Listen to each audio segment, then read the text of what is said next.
would ask council to pace yourselves because there are multiple accounts within this budget, and multiple managers. So, you know, Mr. Fitzpatrick's department is very diverse. I believe he wants to start with human resources. That begins on page 41. Oh, that's facilities. I'm sorry, facilities, is that where? Yep. John, where'd you want to start? Did you want to start We facilities? can just go in order if that's easier for everybody. I know facilities is the first one listed. Okay.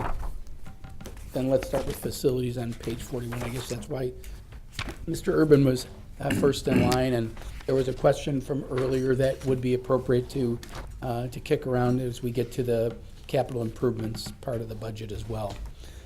So, Well, as Mark mentioned, you know, and I think the council members know, but for other people that are watching on television, my department has a variety of functional areas in it. So, you know, my introductory comments are going to deviate a little bit from some of the other departments because it's difficult for me to capture everything in all the other areas and do it concisely. And I know you've been here a long time and you're trying to get all the information you can. And so I don't want to drone on and on about things that you may or may not be interested in. And I think it might be best just to get right to the heart of the matter and go through each area one by one. And you're certainly welcome to ask any questions you have, and we'll be happy to answer them. So, as Mark mentioned, the first area we have is facilities maintenance. John Urban is in charge of that area, and he and his folks do a fantastic job. We have been assuming more and more responsibility, I would say. John's area has been as it relates to facilities maintenance. And I think that's a product of how we budget, how we plan, and how we, and also the good work that they've done. I think that the departments feel comfortable coming to John and his staff in terms of advice, even though they may be individually still responsible for their own facilities. John's area of responsibility, and we'll talk about it in some of the other budgets as it relates to facilities maintenance, really are relegated to City Hall, Safety Building, the Grand Opera House, the Convention Center, the Senior Center, and the Armory Building. So, and the parking ramp. Am I missing anything, John? What about the museum? Or did you say that? The museum maintains their own facility from a structural perspective and also from a cleaning perspective. So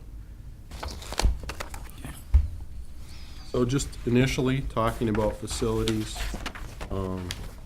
that's kind of an overview.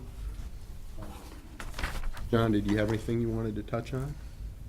No, we had some significant projects this past year that are listed on page 41. We've been working on the safety building locker room renovation. That project's been very well done. We enjoy working with the PD staff and Myron. They've been doing a really good job with that. We've also been involved with the rooftop unit replacement at the Grand Opera House this year, the City Hall roof replacement, various parks projects, HVAC projects we've been working on as part of our CIP program with HVAC and roofing. The roof hood and the exhaust fan here in City Hall. Of course, the space needs assessment, we're working on that. And the elevator coming up in a couple of weeks here in City Hall. So those are just some of the more significant projects we've been working on. And I would say more specifically, you know, the credit to the departments working more successfully with John and the fact that we can budget and monitor the life expectancy of some of the equipment, the HVAC and roofing stuff. Really, the credit goes to Mark and Trina. I think the fact that we have set up that initially and the fact that the council funded that CIP project, where we have a lump sum amount that we set aside and then we prioritize all the projects based on the condition, has really been a good model. So I think that's worked out pretty well. Just a question on the allocation of facilities maintenance hours per building on page 42. So, I'm not sure if I calculated this right, but it appears that the senior center buildings maintenance are equivalent to the number of hours that they are open or in operation. So would that be an accurate statement? Are you talking about the allocation at the bottom there? Yes. Yeah. That is purely the time that our staff spends at those buildings. It isn't tied to their service hours necessarily. I'm just noticing that it's Yeah. the same, if I estimate the hours they're open and the number of weeks. A good portion of that Sure. will match up because, of course, we have our custodian that's over there. So he has a good share of that time. But then we have, of course, other custodians doing other maintenance projects and so forth there throughout the year.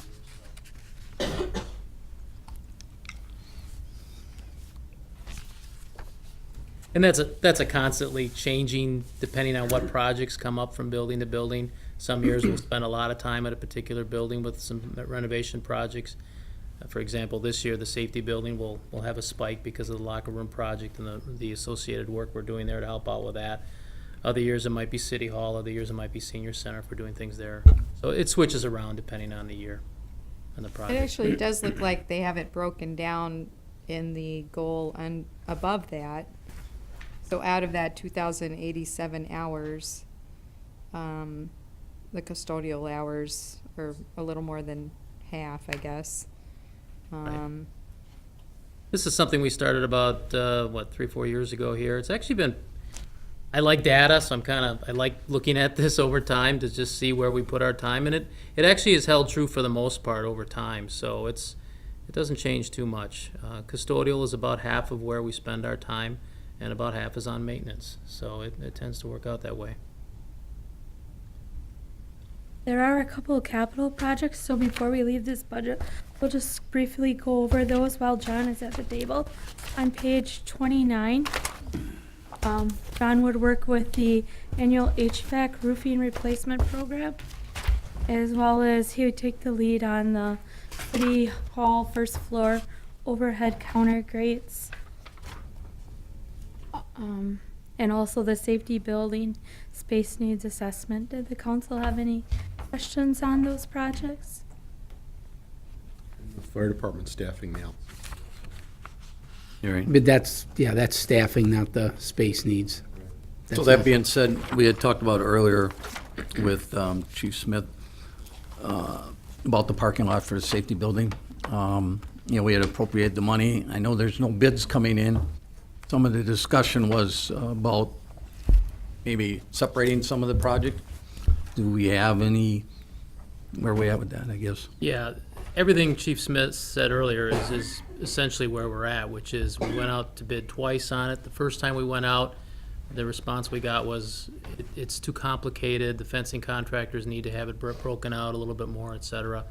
So the second time we went out to bid, we did that. We spent a lot of time breaking it down, trying to make it as easy and break out the scopes separately. Then again, the same response was either they're too busy or the costs of steel were concerns, et cetera. I think the answer, quite frankly, is we're gonna have to be creative with our contractors and find ways to separate the work in some way that we can get the work done. I mean, there's a lot of fiber optics over there that the fencing contractors have to be very mindful of. They can't just start digging holes. It's not like putting up a fence around a ball diamond. Right. They have to be very careful with that stuff. There's also a lot of work working with our staff and our timelines, so we have to be able to define that as best we can so that so the fencing contractors aren't thinking they're gonna be sitting there waiting for our staff. That's not our intent.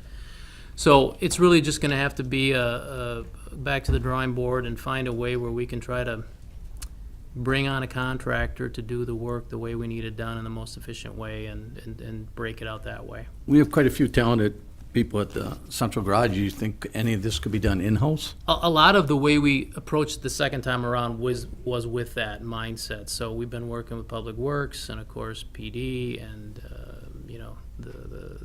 the architects. So that's definitely, everything's on the table to get it done. So we haven't forgotten about it by any means. It's just, So how long do you think, Mr. Roloff, we would want to keep appropriating money if it's not going to happen? Oh, I mean, I think it's just a matter of finding the right mix, and, you know, in interest of disclosing but not disclosing, we don't want to give away too many Secrets. trade secrets, Yep. but we've got a strategy that we want to employ, and some of it may involve getting an electrician. You know, Scooter does a lot of work, but he does a lot of emergency repairs, and that kind of cuts into it. So we may have to consider an outside electrician, which Scooter hates, and I hate too, but sometimes you got to do that to keep things going. So we got to be creative in what we're doing, and that's kind of, we're not purposely talking in code, but Right. that's Well, why we we're wanna doing it. make- But I think we should, our goal is to get it done in 2019, as it was in 2017 and 18. But I think now that we know where we have been unsuccessful in getting bids, that breaking it up is probably the best approach, and we'll get it done that way. Do you anticipate, though, if we go in that direction, then that there'll be an extended period of time before the project actually gets done? Because one group would do this and another group would do that? Or you think you can coordinate them all to pretty much start the project, I would finish the like to- project, and move on? Yeah, I would like to see us hit it in the spring, you know, use this time now to revise it and get the specs sort of reorganized and hit it in the spring and Get her done? get it done. Yeah, okay. It's too important for the Yes. PD, for all the reasons that you mentioned, and John said he did watch this portion, so we don't need to repeat it, but No. it's too important for us not to do it. Okay. The HVAC system, you know, John continues to prioritize those projects. And this keeps everybody, it keeps it, you know, one person, you know, or one area is making it, rather than you getting 5 requests for roofing and then you look to us. John really takes care of that. We have an allowance. Sometimes we spend all of it, sometimes we don't. And it's sort of like the parking one as well. We take a look at every department's review, and this year, yeah, City Hall ended up being at the top of that list, but library's also in that with Right. HVAC. Right, I think the departments like it too. I think they believe it's fair and it's based on the need, and they understand that, you know, it's not unlimited money, and, You listed this year what ones we completed, and what is your anticipation for 19's budget? I was just gonna go in to give you a heads up on Sure. some of the projects that we've got on for the HVAC roofing in terms of coming up here. We're working to get the specs done for the electric, and the sign shop over at Transit. They have some HVAC improvements. That should be going out in the next week or two. We are slated to get the chiller pump and another boiler over here at City Hall. We replaced one of those, I think, about 4 years ago, but we have 2 boilers over there, so we have to get the other boiler on board. We've also identified several HVAC improvements necessary at some of the firehouses, so we're in the process of still fine-tuning what exactly those will be, but that's something that's on our radar.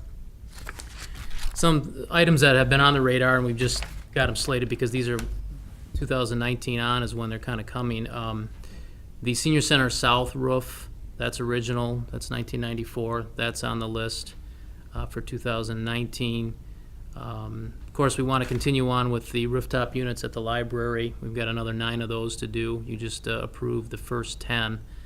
So that we will try to do in the near future. But the carriage house, the museum carriage house, that's on the list coming up here in the next year, as well as some furnace replacements at the Senior Center South that we have to finish up.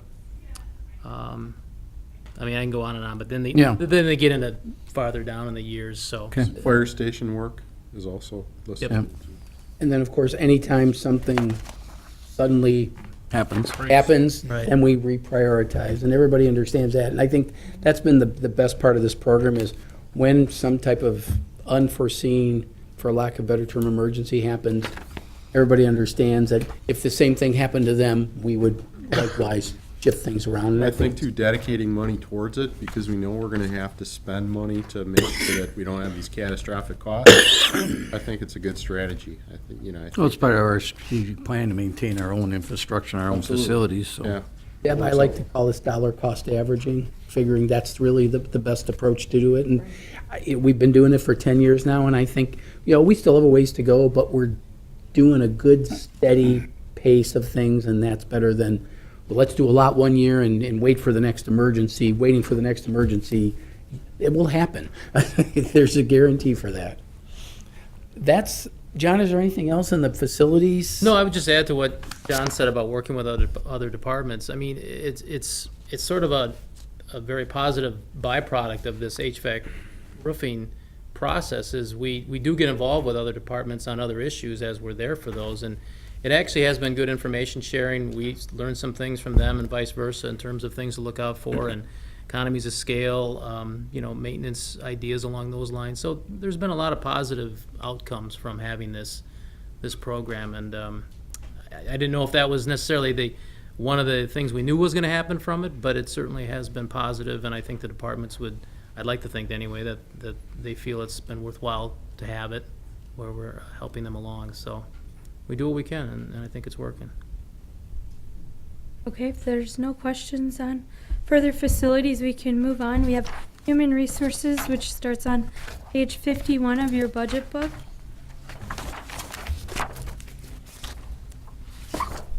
Well, with human resources, I think most of the council members have met Michelle. She's our new HR manager, so she's been here.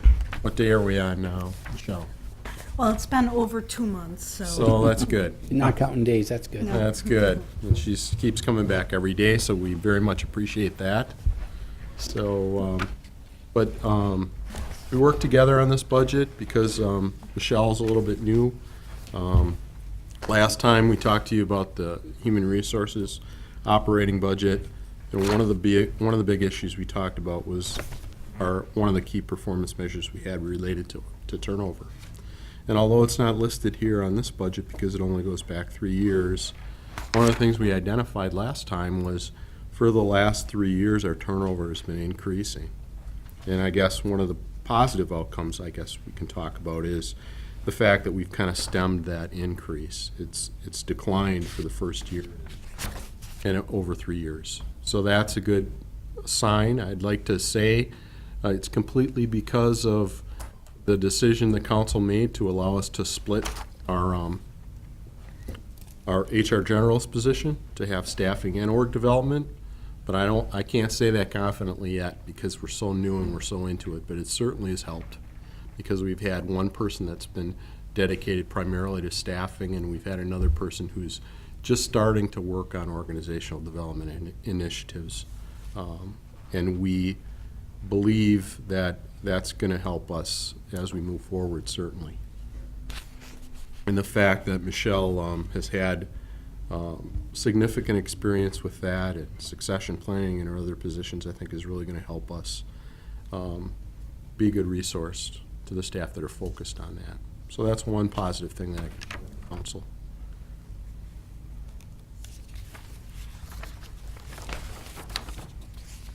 Fitz, I guess,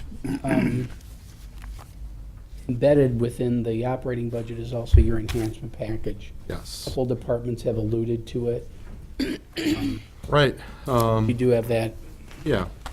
We do have the enhancement related to the staff development program, and that's something that Michelle and I have worked on initially. I worked on it a little bit with Pam before she left.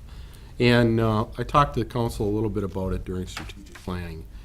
Most organizations, certainly organizations of our size, have a program that provides opportunities for their employees to continuously stay current with what they need to do, and not only that, but look forward to the future. And we talked quite a bit about the impacts of the baby boomers retiring. You had the workshop with Patrick where we talked about the demographics of our organization, and we have a significant amount of folks who are at the point or will have the ability to retire at some point in the near future. So we want to try to capture that knowledge, but also provide some structures whereby the employees can see opportunity and decide to stay with us as an organization. We know that that's not going to be completely foolproof because people are going to see opportunities and going to move, and we encourage their growth. But we've talked initially about a career ladder program so they can see in a particular job family what might be a possible upward movement for them in the future. We've also talked about this development program whereby people could request job-related educational reimbursement and career-related educational reimbursement. So they need to talk to their supervisor about that initially. They'd submit a request to HR. We would take a look at that in conjunction with all the other requests and try to equitably provide opportunities for people to attend that coursework, and then after they pay for it initially and they're successful, then they would get reimbursed. So, Question, John. yeah. Are we talking about training or are we talking about higher education? Because as I understand it, there has been and is still currently a program in place by which if you have, for example, student loans associated with higher ed, it is forgivable after working for a nonprofit and or government entity with, I don't know, some caveats, in Sure. terms of the number of payments and that kind of thing. Right. So I guess that's why I'm asking that distinction Yep. here. And the answer is really both. We have job-related activity where people would be interested in different credentials that might improve their ability to be Okay. more versatile for us. But also, let's say, for example, we had somebody in a department that said, I would love to be able to do John Urban's job someday. And what does that all entail? What would I need to know? How would I learn some of the things that might be necessary for me to compete for that kind of a position? And that sort of a situation would be assessed by us also to give people a reasonable opportunity. That would be more of a training. Right, exactly, yeah. I think in the past, departments have done it individually, but as budgets have shrunk over time, and because there's more capacity in some budgets than others, although I would say there's not much capacity anywhere with educational opportunities. It's been uneven, and I think having a program that's available to all employees is important. It's an important opportunity for everyone then. Are you also looking at programs for lateral movement within the organization? Sure, certainly, yes. Yeah, I think it's not always more money, it's not always upward, it may be something that once the structures are identified, once the career ladders are identified and job families are incorporated into that, it'll give people an opportunity just to see what might be possible.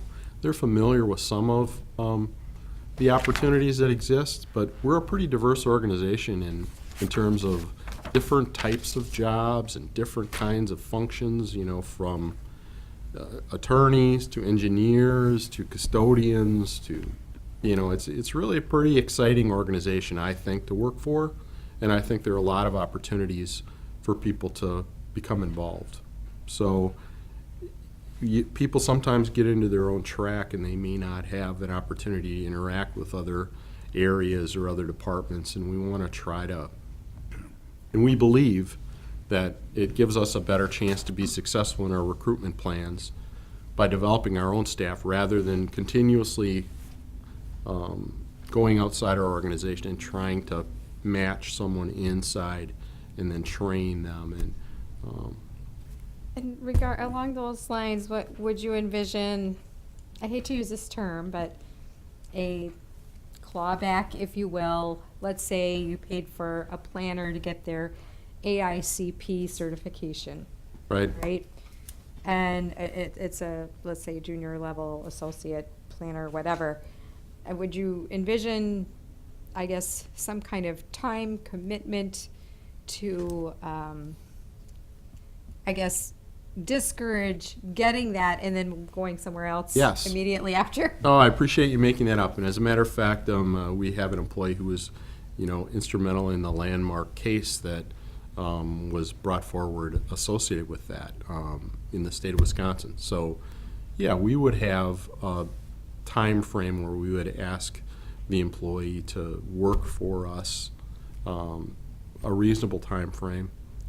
So, to your point, someone wouldn't want to accrue all these credentials and then leave tomorrow and have us, provide a significant commitment to that individual. There's got to be a balance there. It's not, we don't want it to be viewed as a prison, certainly, but there's a happy medium that I think we can strike, depending upon what sort of interest the individual may have and what their goal is. So, And that's why it's going to be very important. I think Michelle has some experience with this, and maybe she can talk about it, but I think the answer to those questions are yes. We have to take a look at protecting our investment, for lack of a better term. right. But this isn't, it's about professional ranks, but Matt, earlier you talked about the wastewater plant is a great example. We got a lot of people lined up there. That requires a technical college certification, and to the degree we make other people aware in our field services that that's out there, and give them the opportunity. And if we can promote from within, then we know their work ethic, we know their So it's team. need-driven. This would be more need-driven in the areas that we're, I think part of that's how you evaluate it. Michelle, I don't know if you've got any thoughts, because this is something, that's why Michelle's been looking at the whole career ladder approach, job family approach. Right, and career ladders aren't always just within one function. People may often go from function to function, and education will help them be able to do that, to get those qualifications to do so, to continue to develop our employees into leaders, because we do want to be able to promote within. Basically, this will help recruitment, this will help retention, this will help employee and leadership development, all of those things. And yes, we will look at an individual situation as we assess our greatest needs. What's the need of the city? What's the need of different areas for those successors into positions? Because we need to have a plan, and we need to have people who want to advance throughout the organization, and this will definitely help us do that. As for repayment, it is very common to have a repayment if you leave within a period of time from your reimbursements. Again, a reasonable time. It's not normally several years or anything, but investing in the people and then allowing them opportunities to advance in itself will help retain those people. So this is more than if someone has an associate degree and they want to go get their four-year degree, or they got their four-year degree and they want to get their master's. Could also be someone that maybe is let's just say an equipment operator and wants to be a mechanic, and he takes extra classes to become a Exactly. mechanic. We will help pay for that. Certification programs, Certification absolutely. programs, Yep. or It has- specialized programs. It has to make sense in terms of what They're may doing be current. possible, and what they're doing, and what their potential might be. And depending upon the demand we have too.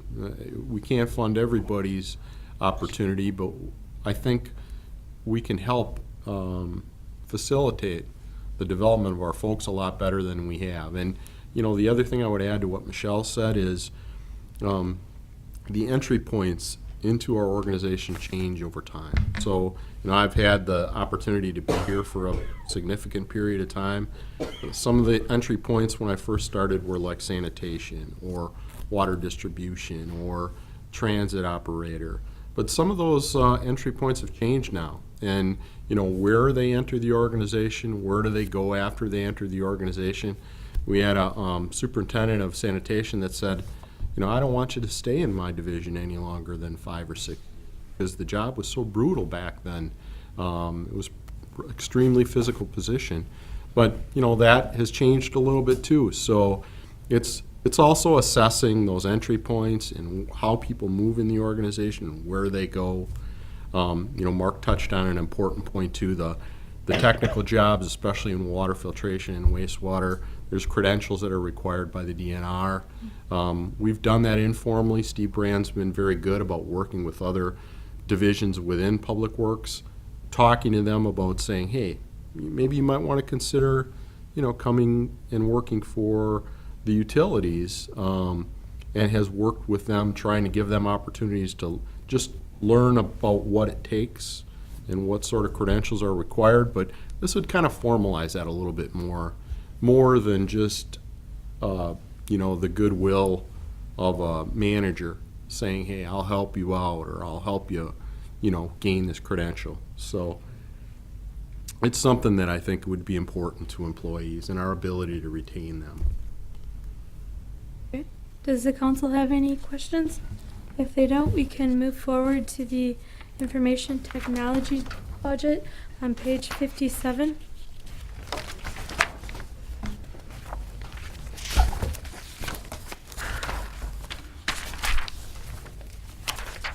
It's before we get started, did you happen to have a chance to talk to Lynn?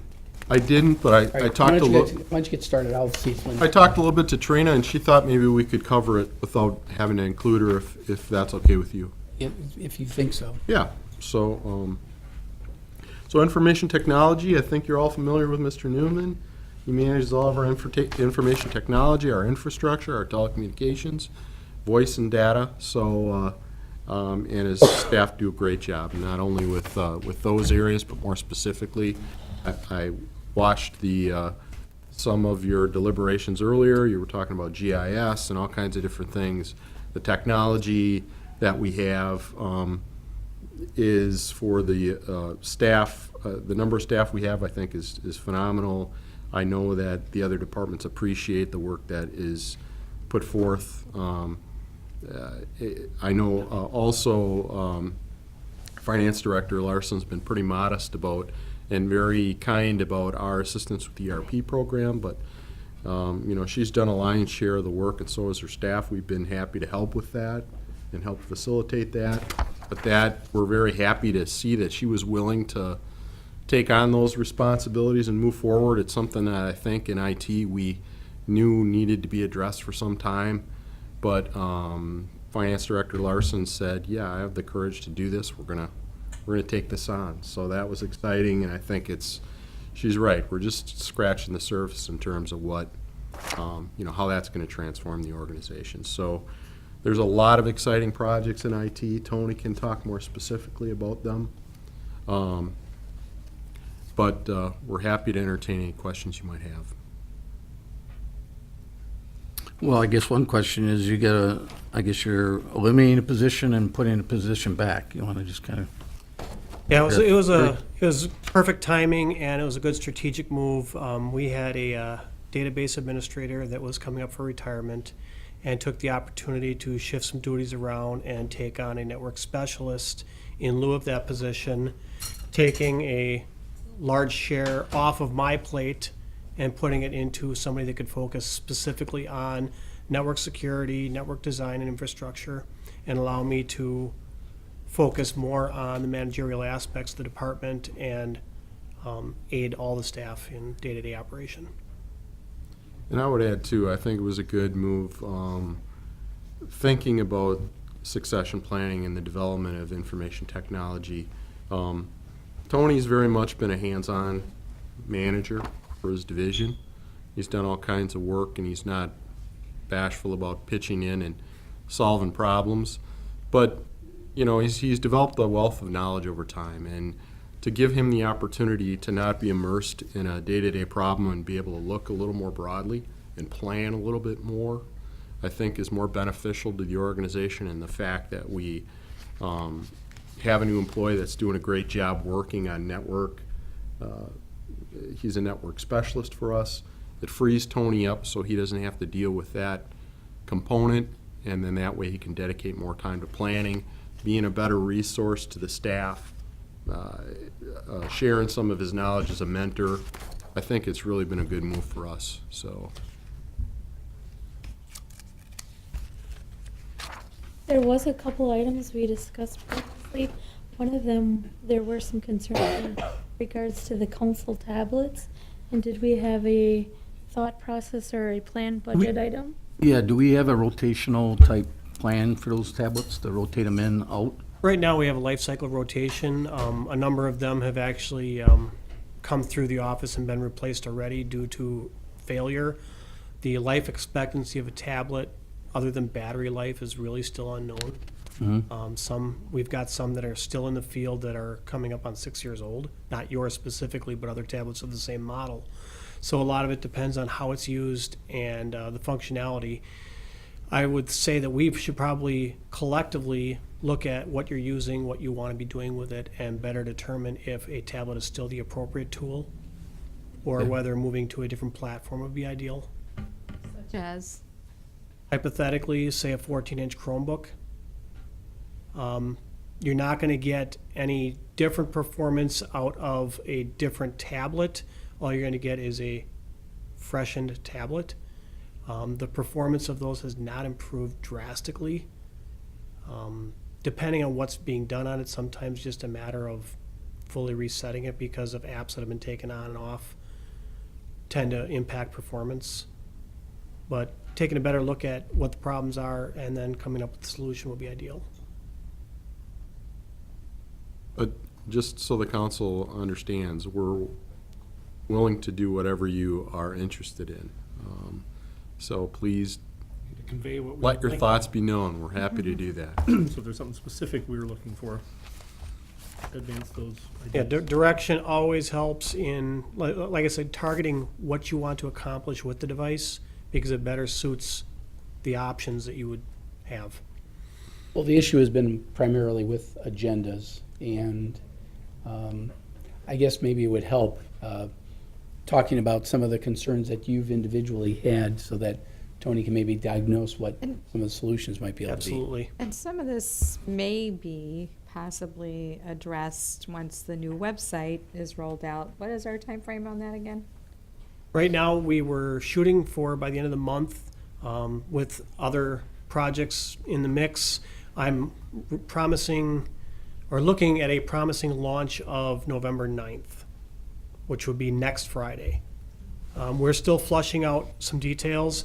We've hit a few things along the way, and we've got obviously tax billing and other things that are gearing up to, and really parsing our time across multiple things, but I'm looking good at November 9th.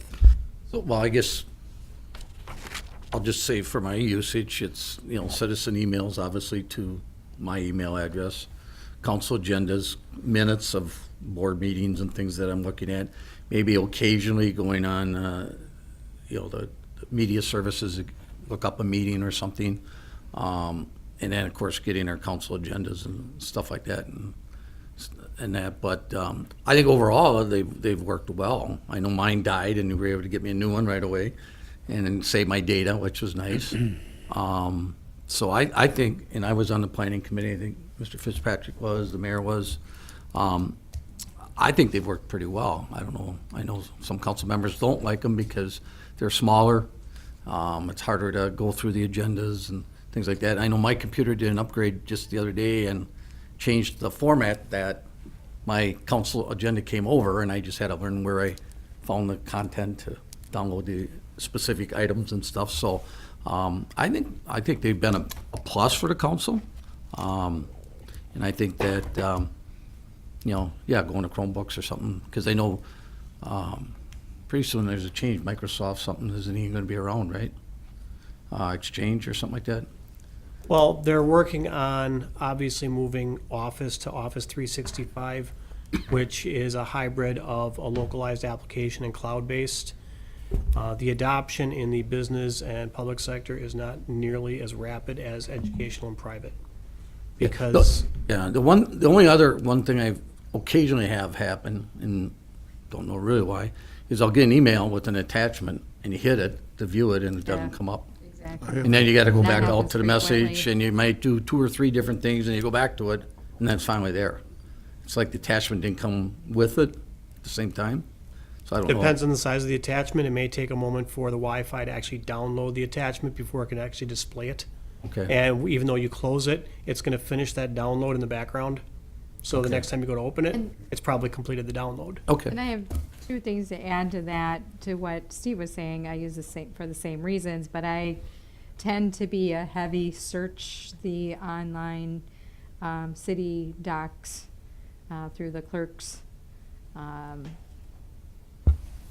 Laserfish. for minutes, the Laserfish, Right. all of that as well. And so for me, the performance of the tablet in terms of speed, and I don't know if that's a product of memory or, what impedes that, if it's on the server end, I'm typically on my high-speed Wi-Fi at home, which is supposedly the fastest whatever that you can get for residents, but, and we don't usually have a lot of devices running in the house at the same time. But in any event, those are my only two, I guess, concerns is, again, being able to search and find, and we've talked about the search navigation itself, but performance, speed in that as well. Right, and one of these significant accomplishments that we actually had this year was the major Laserfish upgrade, which also included beefing up the server that the Laserfish system is operating on. When it comes to the searching, because we literally have millions of documents in there, the more vague the term, the longer the search, because it could be returning tens of thousands of documents. So the more specific the search, obviously the faster the results come back. But there should have been an performance improvement probably in the last 60 days after we had done the major upgrade, and both hardware and software, of which we also resolved the licensing issue that was periodically rearing its head with the maximum connections. We're now unlimited on the public side. So that issue's also been resolved. I'll use my tablet or my cell phone to send or retrieve emails, depending where I am, whichever is most convenient. Yeah, I think the tablets serve their purpose what we need them for, but I know the Chromebooks are a little easier to use, and a little bigger screen sometimes would be helpful. And the Chromebooks usually have better battery life too, and they're a little quicker. Depends on the use of, the battery life really depends on the user and how they use it. Because if you function 90% of the time plugged in, 100% charged, it actually depletes your battery more than running it down to 10% or less and then charging it back up. But just charging it fully and then letting it run down the Chromebook are going to have better battery performance. Yes, Yeah. yes. If my tablet breaks today, I bring it into you, what's it gonna cost for you to replace the tablet? What's it gonna cost for you to replace it with a Chromebook? Or something like that, where you mentioned as a suitable or possible next level. Well, item. because you What's guys the rely cost? on the devices as much as you do, I keep one in the office on the shelf so that if you come in, I can replace it immediately. But what's the cost comparison between the two for? Comparable. You're looking at about $500 either way. So, springboarding off of that, we had talked about in an earlier part of the budget session, or maybe this was another council meeting, sorry, my memory is starting to get a little foggy Blur. here, about the capabilities for council members to, and/or staff, to participate in sessions remotely in a secure way. Of course, I'm sure that's of paramount interest, from your end. But convenience, and in this, day and age, I don't know if it's, some subscription thing to go to a meeting or some kind of FaceTime type app or whatever, to either via phone. I mean, sometimes it's helpful to have that, FaceTime piece of it too. And I use that loosely, that term FaceTime. But, any thoughts there in terms of ways that when, a council member who's off-site wants to be able to at least participate remotely, or boards and commissions? Same Actually, thing. after you brought it up at the council meeting, Tony and I met pretty much the next day, and then discussed different options. He's got some ideas about how we might be able to use WebEx. Okay. So we have a meeting scheduled with City Manager Roloff. We're just going to review the different options and talk about what might be possible, and I think that might be a good solution for us to initially start with. Absolutely. Well, we do have the capability of conference calls now, right? If we're off-site, we can come in and Yeah, have and a conference call. we haven't done it with workshops. The real issue, I think the limitation will be within the formal council meetings, because I think, and the city attorney Right. is listening in Figure- just in case, but for that, a person may not vote because they may not be able to capture the essence of the meeting live, is it live or is it Memorex? You gotta be live. Sorry if I Right. dated myself I with think that this statement. was related more to, this was related more to, I think we were talking about workshops Workshops. and other pieces. And I don't know if boards and commissions, because it's a public meeting, falls under that same category. Boards but- and commissions, they do have votes, so I would say yes, but workshops themselves, I think there's a great opportunity there, and that's when the council was bringing it up, and we were kind of talking in the context of the workshops anyway. I don't see any reason, because the whole idea is you learn, and then a month later, we come back and say, what do you think? That gives a council member a whole month, whether they looked in on the meeting or watched it on tape. Right. Doesn't really matter. They have an opportunity to kind of learn what may have happened.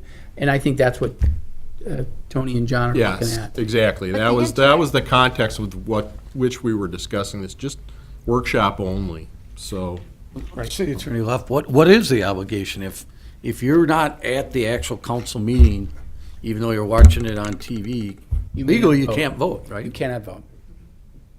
Can you weigh in at least, or no? Well, I think The that's where. interactivity, I think, is not just a one-way, I want to watch this offline, but an interactivity component, I think, is what we were, The danger is that, well, I insist on voting, and I think the city attorney would opine that you may not vote because you're not there to capture the function of the meeting.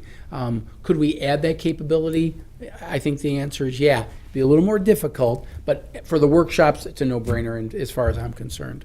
But if you're off-site, as far as the voting, you could have someone in that room Influence. with you influencing how you may or may not vote. So And I think that's where you're getting at the essence of you the meeting. you have to be there. And I think, certainly if that's something you want to explore further, City Attorney Lawrenson really needs to weigh in and give you her ideas about all this stuff, because she would be the expert.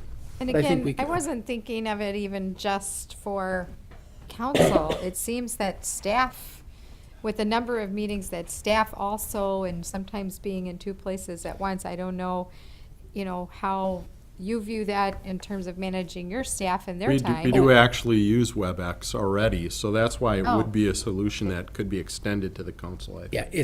Yeah, every time we've done an upgrade with one of these, we've said, all right, what capability does it have for? We've done, Well, you've a done number of- virtuals with the employees, so. we do virtual meetings with employees, so that's a quarterly thing, but also some interviews. We've done some screening interviews through,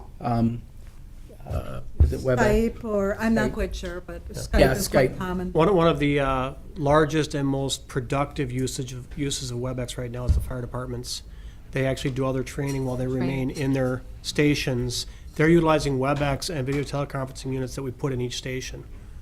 And it's similar fashion could be done here, because we got one of the video teleconferencing units here in City Hall now. So the capability is there. Our risk management guys here, would we have to have different insurance then too? City insurance cover? Some kind of liability if something would, No, there's another, Enhancement that we'll enhancement talk for about. a cyber little bit liability. later. But the right. answer to your question Timing is is no, everything. that's, okay, wouldn't be an issue. all right. As far as the tablet, I like getting the agenda early on the tablet. I can go through the agenda, but not all the backup. I like the paper to go through the backup, get a little more at my leisure where I'm sitting, not having to sit at the.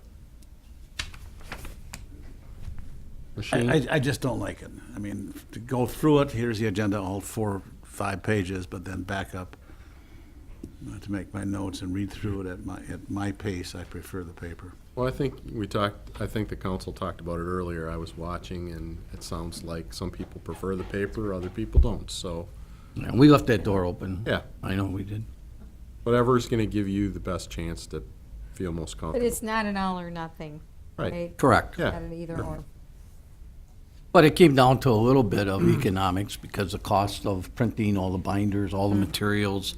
Because a lot of times, especially take ordinances, there's 2 readings. Sometimes if there's changes, and all that Right. paperwork's got to get thrown out and gone, and then you got to print again.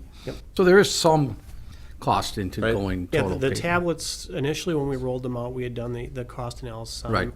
And the tablets for the entire council paid for themselves in 3 months Correct. in staff time saved.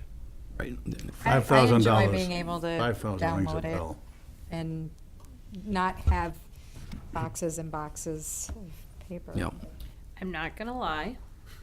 I have some significant storage issues in my office or some history of council meetings. However, just like schools in the classroom, everybody likes their information conveyed to them differently. Right. I prefer paper. It is easier to lose track on It's this very, thing. it very, Yes. Yes. I will you- spend less time It's when I trickier to dog do that. ear and do that on half Started to stuff. do that electronically. you're right, Flipping yeah. back and forth. Yeah, but you can do that, well, you Yeah. can dog your stuff online too, but. There's an old term, old dogs and new tricks, too. I'm an old soul. I'm not There you gonna, go, Mayor. I'll leave that one alone. I think the city attorney walked in because she was probably overhearing some of the conversation. If you certainly have any questions for Attorney Lawrenson regarding the use of technology for council meetings, Lynn, why don't you come on up down here by Trina's probably best. You were doing well. Okay, good. But Drop But I it. just came up in case there were questions. the other, because there's that issue, and I'm not sure if there are any other questions, but you thought I answered it relatively well? With regard to the, when I left, you guys were talking about participating on screen or by conference call or whatever. Part of it depends on the type of thing that's before you. So if you're dealing with individual property rights and it's in a more of a, not everything do we call it a hearing or, that affects individual property rights, but when you're dealing with individual property rights or when you're dealing with like hearings on things, those in particular you want to be really, really careful of. Because if you're there, you get the body language, you get all of that. The other thing that people tend to, if you have a TV on in the room, even the people who are in the room and supposed to be paying tends to focus, we've all been trained apparently to focus on televisions and focus on screens and so there's a risk with that as well. It's less of a risk obviously with the workshops you were talking about, and I can't remember if there was something else you mentioned, but Workshops, yeah. Workshops, webinars, Yeah. boards and commissions. same rules apply. And most of them are going to be strictly legislative kind of things that they cover, so it's less individual property, although there are some that Landmarks Commission could be dealing with individual properties, Plan Commission certainly does.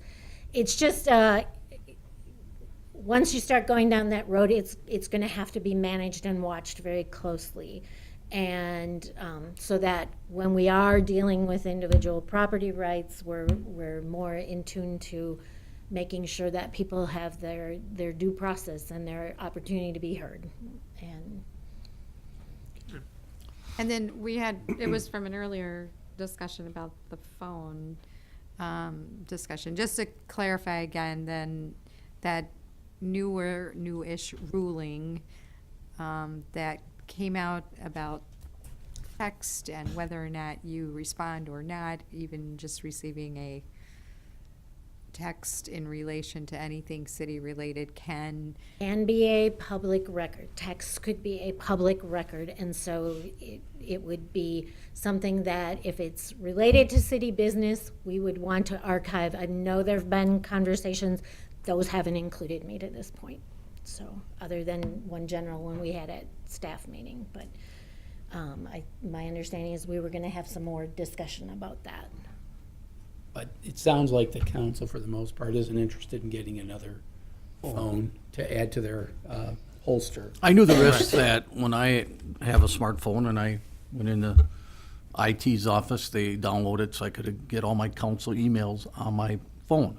I knew that I could get my phone subpoenaed, or at least not subpoenaed per se, but brought in on an open records request. The only question I guess Well, some of us emails have. are backed up. That's a separate kind of thing. Yeah, email, if you're using the Active Sync the way IT sets it up, your phone is a replication of your inbox, so we would not need your phone in the event of a discovery request or open records request. Okay. Do we, The other question I had then is, can they, on an open records request, go after private text messages?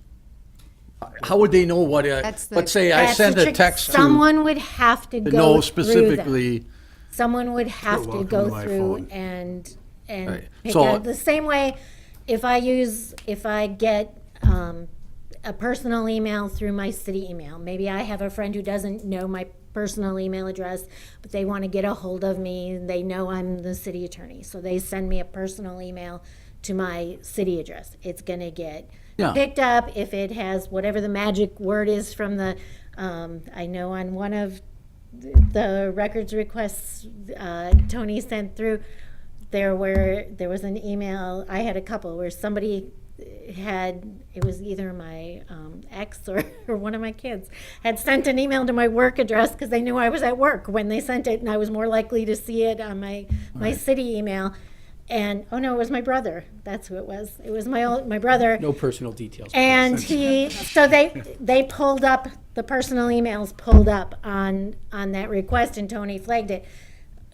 Whoever was going through them, marked them, said they're personal, and pulled them well, out. I'm more like text messaging.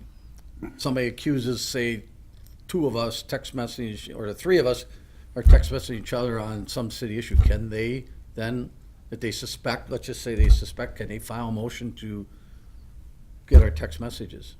Because they think we're violating a quorum or something. They could certainly file a court action, and they can request that from the judge, how a judge would rule on that. So it's not just an open, that would not be an open records request. It would have. They would go- initially start with an open We records would deny it request. probably, or whoever owns the phone could say, Could say, "That's I don't private." have any, and we would respond accordingly. They could challenge that. now, most of us have, many of us may have two email addresses. One is a city, one is a personal.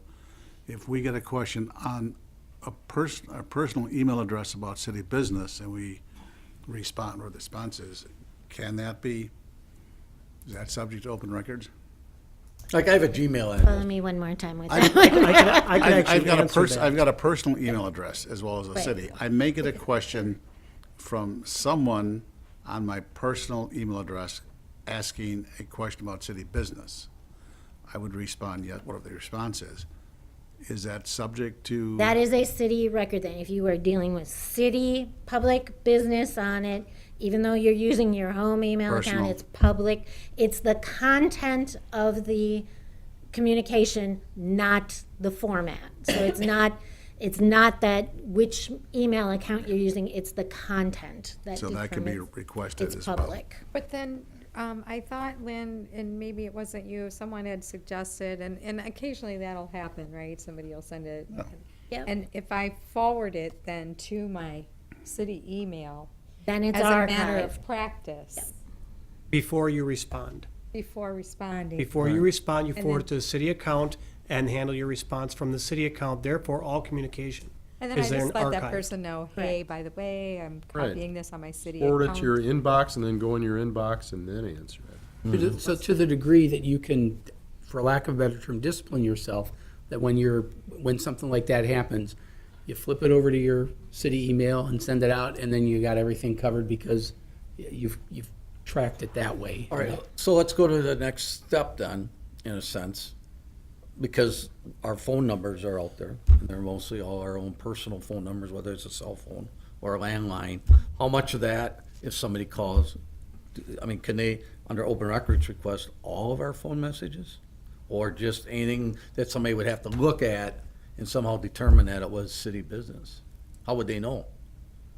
I haven't seen a case where that's come up, so I don't know how a court would deal with that. Because I think think it's that was really a a concern question- too, was, How we could retrieve it. And Right. it's, I mean, if it's. And I mean, if you're just talking phone messages, there's not a record created from that. no, The- other than you like know, say Verizon might, your or answering. I could go on my own phone and see who called me or whatever. and Yeah, So phone conversations are much more, I want to say, are less like records. Yeah, less- Because they're more. less, Isn't the gray area more, and I don't know, this is probably between the two of you, the gray area more with the social media postings and responses and messaging and instant that and this. Isn't that more where it gets really mushy and? Like Twitter, Instagram, those types of. I would agree, yeah. Let's bring this back to cell phones. Right. That's what we're supposed to be talking about. Sorry, but That's it. Cell phones and tablets, yeah. cell phones at the Brad's moment. coming in an hour. Capturing text message communications that are required to be kept. I think Mark gave a great example during lunch. You know, I'm texting somebody regarding a personal issue, and all of a sudden, boom, they just happen to reply back with, why are my taxes going up? Boom, it becomes a city message, city business. And in theory, that should be captured and protected, or captured and Preserved. Preserved, there we go, thank you. What's the mechanism for doing that? If we're gonna follow the AG's guidance going forward, what's the mechanism that we need to have in place to do so? What cost is there? What kind of infrastructure or software, or what needs to happen for that for us to preserve? The most reasonable is screen capture and email it, Yep, screen capture, email. because then it's archived with the emails and it's in a single repository. If we embark upon doing text message archiving, you've got the expense. You've still got no guarantee that you're actually getting all the texts. Okay. A good example is if I had two phones and I use my personal phone, I'm texting John, and I decide to switch over to city business, the likelihood of me flipping over to another phone to continue the conversation, I may or may not remember to. So in its purest sense, you're not archiving everything anyway, but you're spending the money to do it. And not only are you spending the money on the software, in other words, you would give your personal cell phone to us, and then we would archive all that. We would still need someone as, like, for example, the police department talked about their evidence tech, because of Downloads. all the open record requests they have. Somebody would have to personally go through all that information and try to find those words that were city words, city-related stuff versus personal stuff. You know, the potential of it is limitless. You know, there's a lot of. Who would have to do that? Who would physically have to? You're responsible if it's your phone, but certainly if there was a public records request, we'd probably want to assist in that. But then you're turning over everything, and somebody's going to be sorting through that, and that's probably a comfort zone. But you have to be able, if somebody says something, I want to have a conversation between you and the city manager on this topic, you'd have an obligation to produce that. Are you technologically capable of it? No. That's a different story, and that's probably where our IT folks would have to be able to come in. I guess So I just a little bit of clarification, and don't want to keep splitting hairs here, but I do. Sorry, not sorry. The simple day-to-day, I message someone to say, hey, do you have time to meet this week? Is that, if there's Call me no back. other. Call me Again. back on this. Call me back. Okay. Does To it my work? knowledge, no court has ruled on this yet. So until a court Okay. tells us what the rules are, the argument would be that is more like a phone message than, those are disposable under It's not the, substantive. right. Okay. Yeah, they refer to those as transient messages, and the true definition of that is so gray. Yep. Okay. It is hard to define. In the interest of time, Yes. on this, my Let's go. direction from council on this one is, Well, you're not this interested in enhancement. phones. Yeah, you're no to the enhancement is really it. Yeah, no. But clearly, we've got work to do, and we will continue to work on it. But, you needed to have the discussion, whether it was here or in a council meeting. No, I We needed think have it's the good to have it. discussion. I'm sorry, but Brad's going to be here in The 55 key, minutes the now. key thing on it is probably if somebody texts you on your phone privately in city business, tell them I'm going to forward it to my city council email and I'll be responding to you shortly. End of discussion. Perfect, great way to do It's a it. great way to do it. And if it's a phone call, it doesn't matter. Phone call, you're You're going to be talking to the still off person the hook anyways. right now. Yep. And if it's a phone number you don't recognize, if they want to talk to you, they leave a voicemail. If they don't, well, then how do you respond to a non-voicemail? But I carry two phones 90% of the time. I don't need a third one. Anything else with IT? I think we covered a lot of stuff. Otherwise, is there? There was one, well, we talked about that one. I Was there forget. anything in the CIP? Not with IT, correct? Okay, we No, still have that a should few do it. more in admin services, though. Thank you. That's what would be next. The next would be insurance. Okay.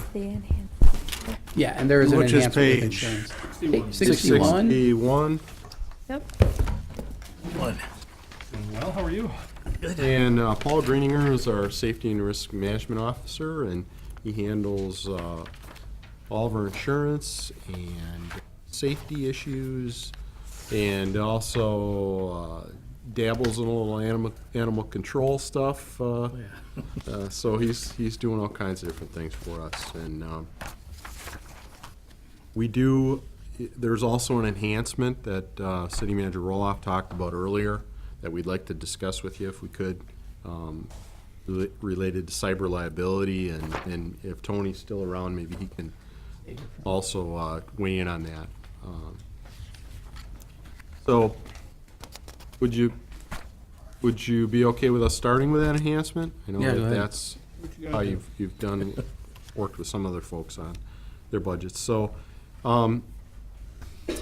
we just talked quite a bit about technology and how it's expanding and how it impacts the workplace. And cyber liability insurance, in my opinion, is something that is a necessity for us, given the circumstances that we're involved in it.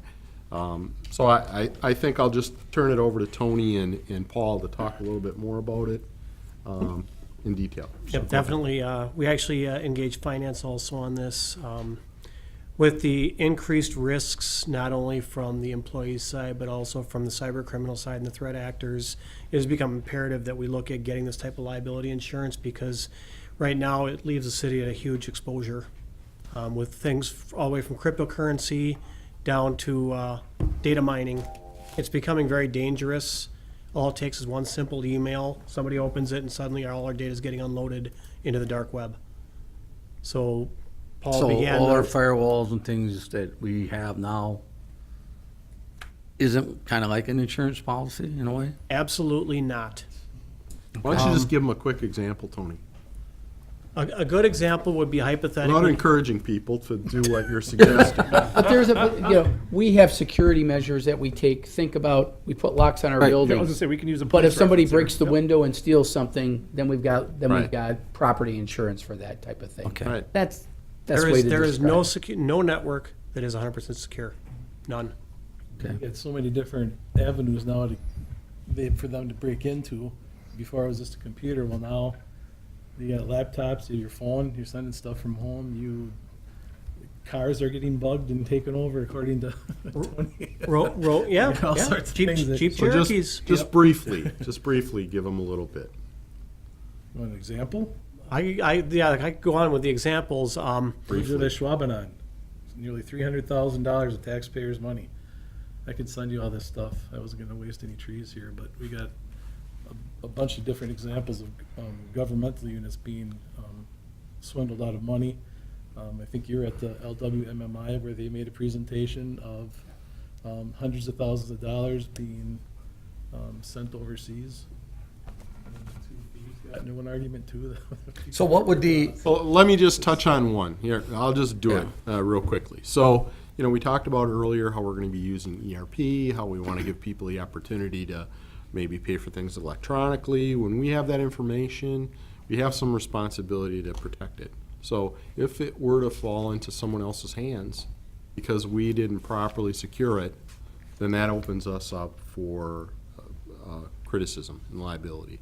So as Tony said, we do everything we can to make it as secure as possible, but there are a lot of people out there that spend all their time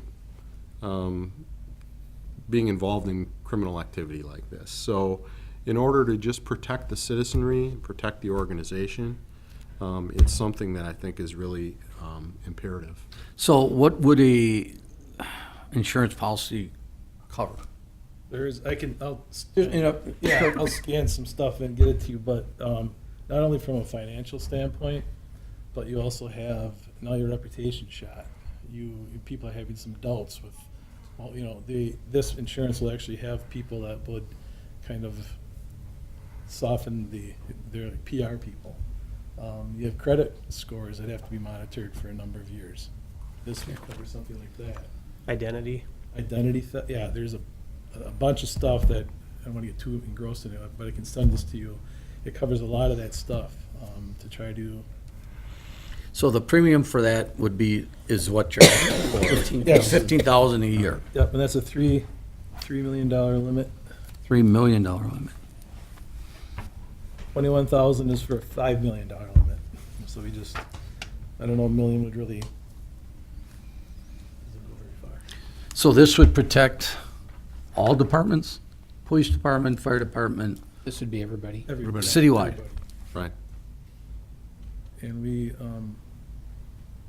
talked, Tony and I talked, we were dividing, if we do get this, the premium would be divided very similar to how we divvy up the IT monitors. Proportionately. to- Between general fund and the revenue funds. Is there competitive companies out there type thing, or is it like, this is the only company that No, we offers had it? we had three bids. Okay, Travelers, AIG, and our current property insurance carrier. MPIC does also have a product, but you have to be an MPIC member, and it's only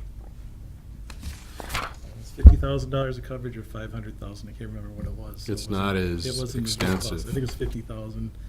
It's primarily for smaller communities, so. and if we put this on the books somewhere, would that show up like with all the other policies? Probably have a city, separate water, line, just like sewer? boiler insurance. Yep. Right. So, my question then is, on page 61 in the operating, that 725,000 proposed budget, I asked other departments this, is that anticipating including the enhancement? Or No. not including? No. No And enhancements. If it's not included, to what degree? Because this says that this has coverage for crime and the EE dishonesty, employee dishonesty. So to what degree is some of this cyber liability redundant to our already existing employee dishonesty or crime? Employee dishonesty and the crime one would be if someone internally, which we had. The one's internal, one's external? Right. Yes. Okay.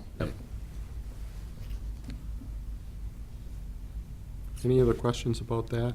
Under Mayor Cummings? sanitation, is that workers' comp or what's all that? This is 17? everything. This is, Page 63 gives you detail on each Yeah. of our Okay. programs. Right. Workers' comp, building contents, comprehensive liability, vehicles, which is the biggest increase, employee bonds, and then boiler insurance. Right, and page 62 shows how some of the costs are distributed across our organization. I was just curious with sanitation, has that gone down since we went to Worker comp injuries? worker comp? Absolutely, yes. That was one of the reasons we approved the switch. Automated Automated. sanitation collection. The only time yes. we've had an issue is when somebody gets off that truck Slips. and slips. You know, Right, if there's a, right. every once in a while, there's a manual. Yeah, because the person maybe, they're getting out to put a sticker on saying, you didn't do it properly. But it has been when somebody dismounts that truck. Which is a question, should we have them doing that? Every so often I put the wrong can out and I get the pink tag. Is that worth But I think- potential? well, this But I is, think like We one haven't of our had- guys was, it was winter time and I think it was ice. There was just ice Yep. on the thing and when he came out, he just just, slipped that's my out. understanding. So it didn't even Right. have any, That's why he was just insurance exiting exists. the vehicle. they still collect larger items too that you pay a price for. So if Yeah. I'm No, that's putting right. a pouch or something, I pay for that, they still get, they can't pick it Right. up with a Yep. claw. They gotta get out and do it, and if it's in the middle of winter, you're. But the coverage or the costs that we have now associated with it as opposed to years ago is, Claims, yeah. it's quite a bit. Our claims have plummeted. Yeah. I mean, I'm exaggerating by telling you the only cases. Right. There are so few now. Yeah. It's really been a great Well, that really change. influenced our decision to make the switch. They're getting killed in worker comp. I mean, take a look at sanitation and recycling is about 24,000. Look at the library, it's about 24,000. Well, it's based on potential public spaces, like senior center or even, but for water, sewer and that, what is that, the insurance covering us for equipment failures, or if somebody would sue us for bad water, or Are you what does that talking- insurance kind of cover?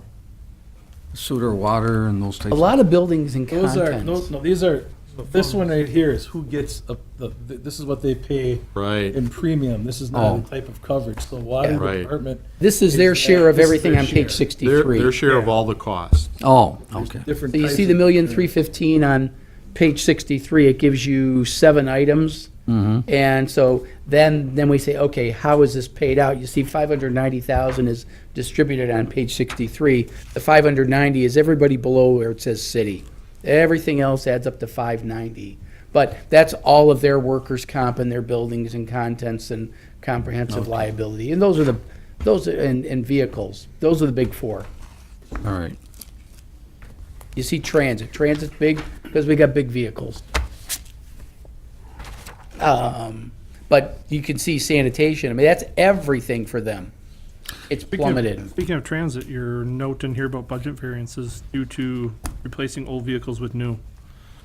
Yeah. Just because it's a higher value now or higher. Yep, we had, I think, I don't know how many, if it's 4 or 6 newer buses recently, and the old ones that came up, I think were Just like car.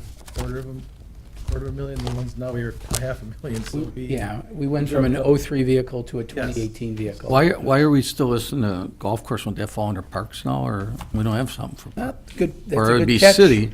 That's a good catch. I don't know. Have you Because guys they taken- still have an employee.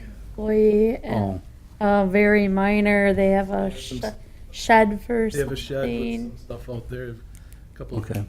I assume Almost, that that's almost all probably gone, quite but a not bit. Well, quite. wouldn't that fall back under the city now, as like the I Parks think- Department? And- Again, that's transition thing. I think it's a good point. Mm-hmm. We ought to take a look at that. That might be one of those we have to pass back. I mean, the amount will be there, I guess, but just Yeah. how it's identified, I guess, if we still have insurance for, From a fairness standpoint. And then, coming up, just to make everyone aware, and the departments know this, we have some underground storage tanks that are, we're needing to replace because the insurance companies aren't too happy anytime you hit about 20 years. So we're still getting them insured at the transit department and the safety building. And we had another one over at the lift station behind the leach at the, Broad Right. Street. That just actually got replaced yesterday.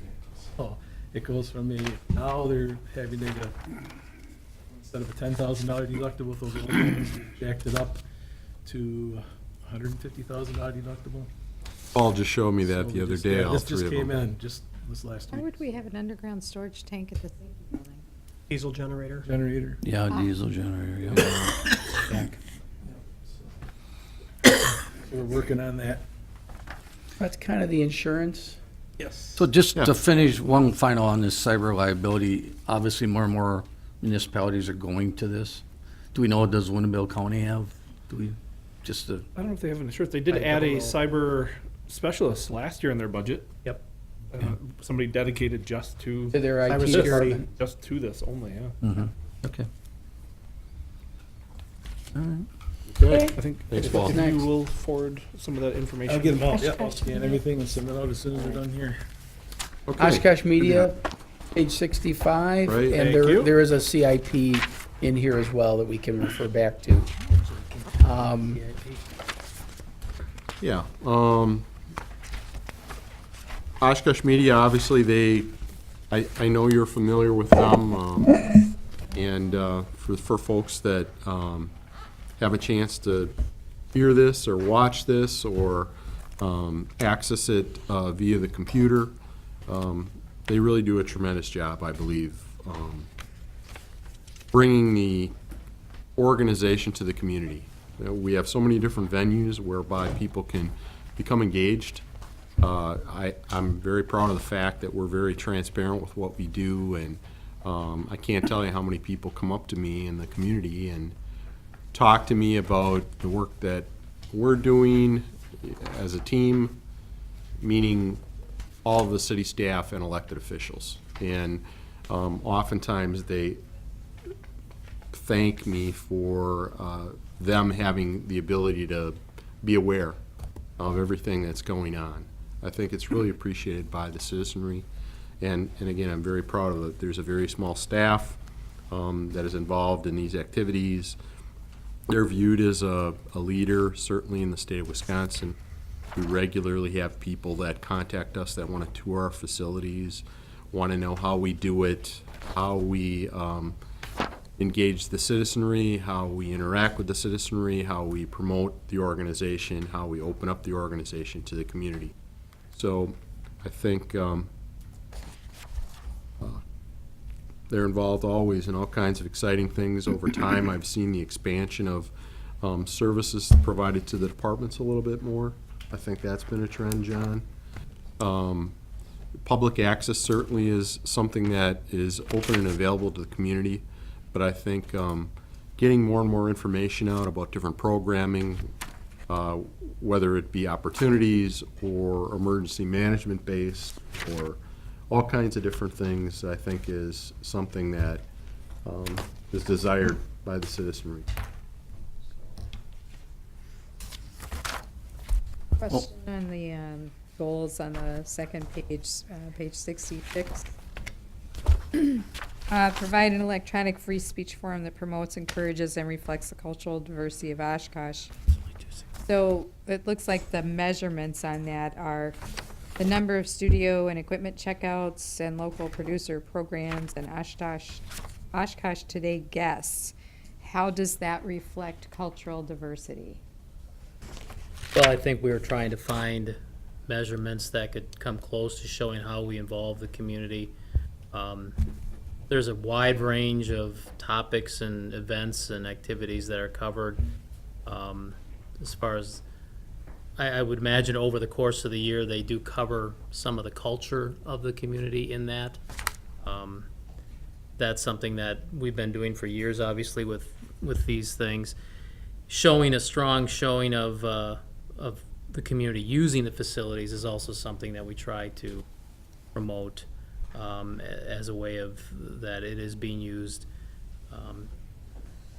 The whole I business. get the free speech part, I just am not seeing how we reflect cultural diversity in that measurement. Well, I think the community engagement of Oshkosh Media is where we get a lot of the cultural diversity of the community. That's where we get it primarily from the community users using it as well. So I think that's a strong component of how we try to measure that. I know what you're asking. I can't find specific examples of, I can think of topics and events that we might cover throughout the year that kind of comes close to that.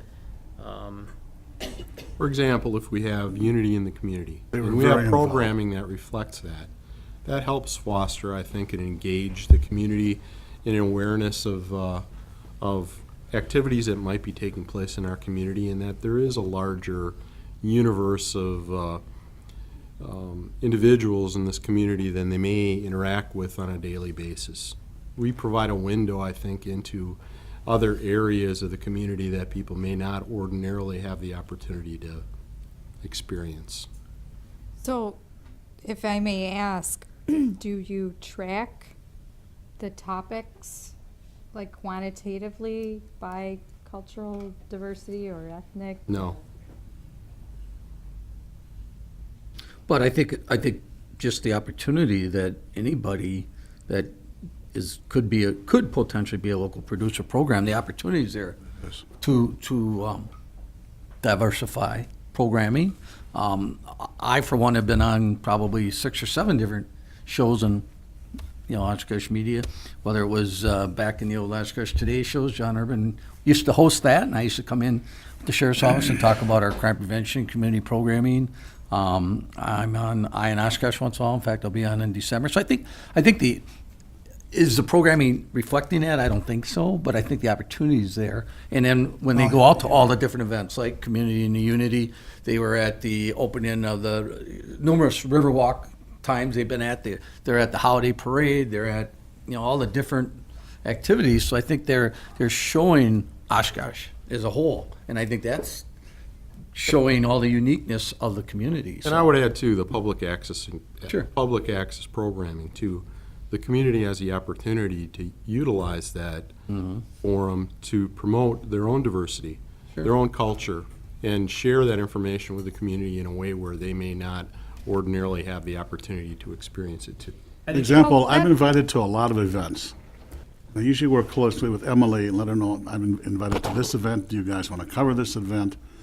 And in most cases, you do because the mayor is there. Without that contact, if people aren't contacting Oshkosh Media, you have no idea what's going on. And they were very involved in Unity and Community. They've gone to the Hmong festivals. So they're covering things when they know about them. And I guess I've been the major, working with Emily and others that, this is coming up.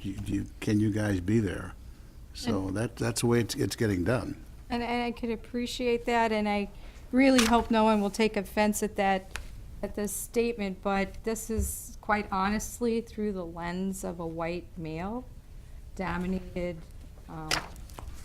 production. I was born that way. I'm sorry. So when we say there's opportunity, there's a difference between opportunity and having those diverse cultures producing versus being observed. So I'm only using this as an opportunity to be educational. No, I that- understand. That if we can somehow Encourage other improve folks. the accessibility to that opportunity. Absolutely. That's really the only point I wanted to make. Absolutely, yes. I think that would help. There might be some benefit for us to take a look at where the origin of our local producers is coming from. I know there's some diversity, but does it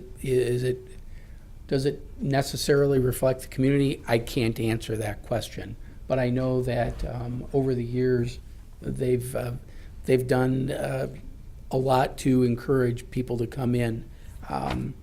We do have over 600 programs, but And maybe we do, we just don't know, because we just don't know. Yeah. And so I think Jake they have a log that they do each week in terms of not just public access, but also WOCT. And we have some interesting programs. I run into folks when I'm coming in to do my show. They're usually the radio booth is closed because somebody's taping a show or two. And I know there's some diversity, but I can't tell you, based on 1 hour twice a month, I can't tell you that I know for sure either. Well, Tracy Robertson does a program, I think, on Sunday nights, doesn't she? Yep. But she tapes it on Thursday afternoon But sometimes. it's aired, I think. She comes in during our office hours and records, but then her program airs. We've also got another gentleman who's a professor at UWO who is going to be starting a program where he brings in people from the community who are, some of them are not originally from this country, some of them are not from this state, some of them are from around here, but he's going to bring them in and talk with them about their musical influences in their life and where they kind of got their musical influences from, and kind of show that there is diversity in tastes in the community. He laid out 4 or 5 of the first guests he wants to bring in. The majority of them are from the Middle East, or none of them are from this country. So I think from an accessibility standpoint, maybe we could do a better job of just letting people know that anybody can do this. You come in, we will train you, you can produce your own program. Perhaps we could do a better job of that. But I think we are open to any and all diverse walks of life. Anybody who wants to have a program about just about anything, we provide the technical knowledge and let them kind of do their thing. I remember a couple of years ago, it was following a State of the City address, and I was very pleased and proud and happy about the whole event. And somebody came up to me and said, "You really didn't have a lot," and I won't just say the group, "You didn't have a lot of blank." And I said, "Wow, you're right." So, and I went back and I said, "Hey, we had a great show, but," and I challenged staff. So I love the challenge. Challenge accepted. How's that? I will look at those things and we'll see what we can do about, number one, seeing how well we're doing, and number two, seeing if we can do better. Can I just add to Lori's point? The whole point of it, I think she's trying to make, is the inclusion of what's relevant in Oshkosh, and having shows and programs and subject matters on the channel that's relevant to a different walk of life than, say, the normal white person. You know, what's interesting to us as a white Yeah. person might not be interesting to a different minority.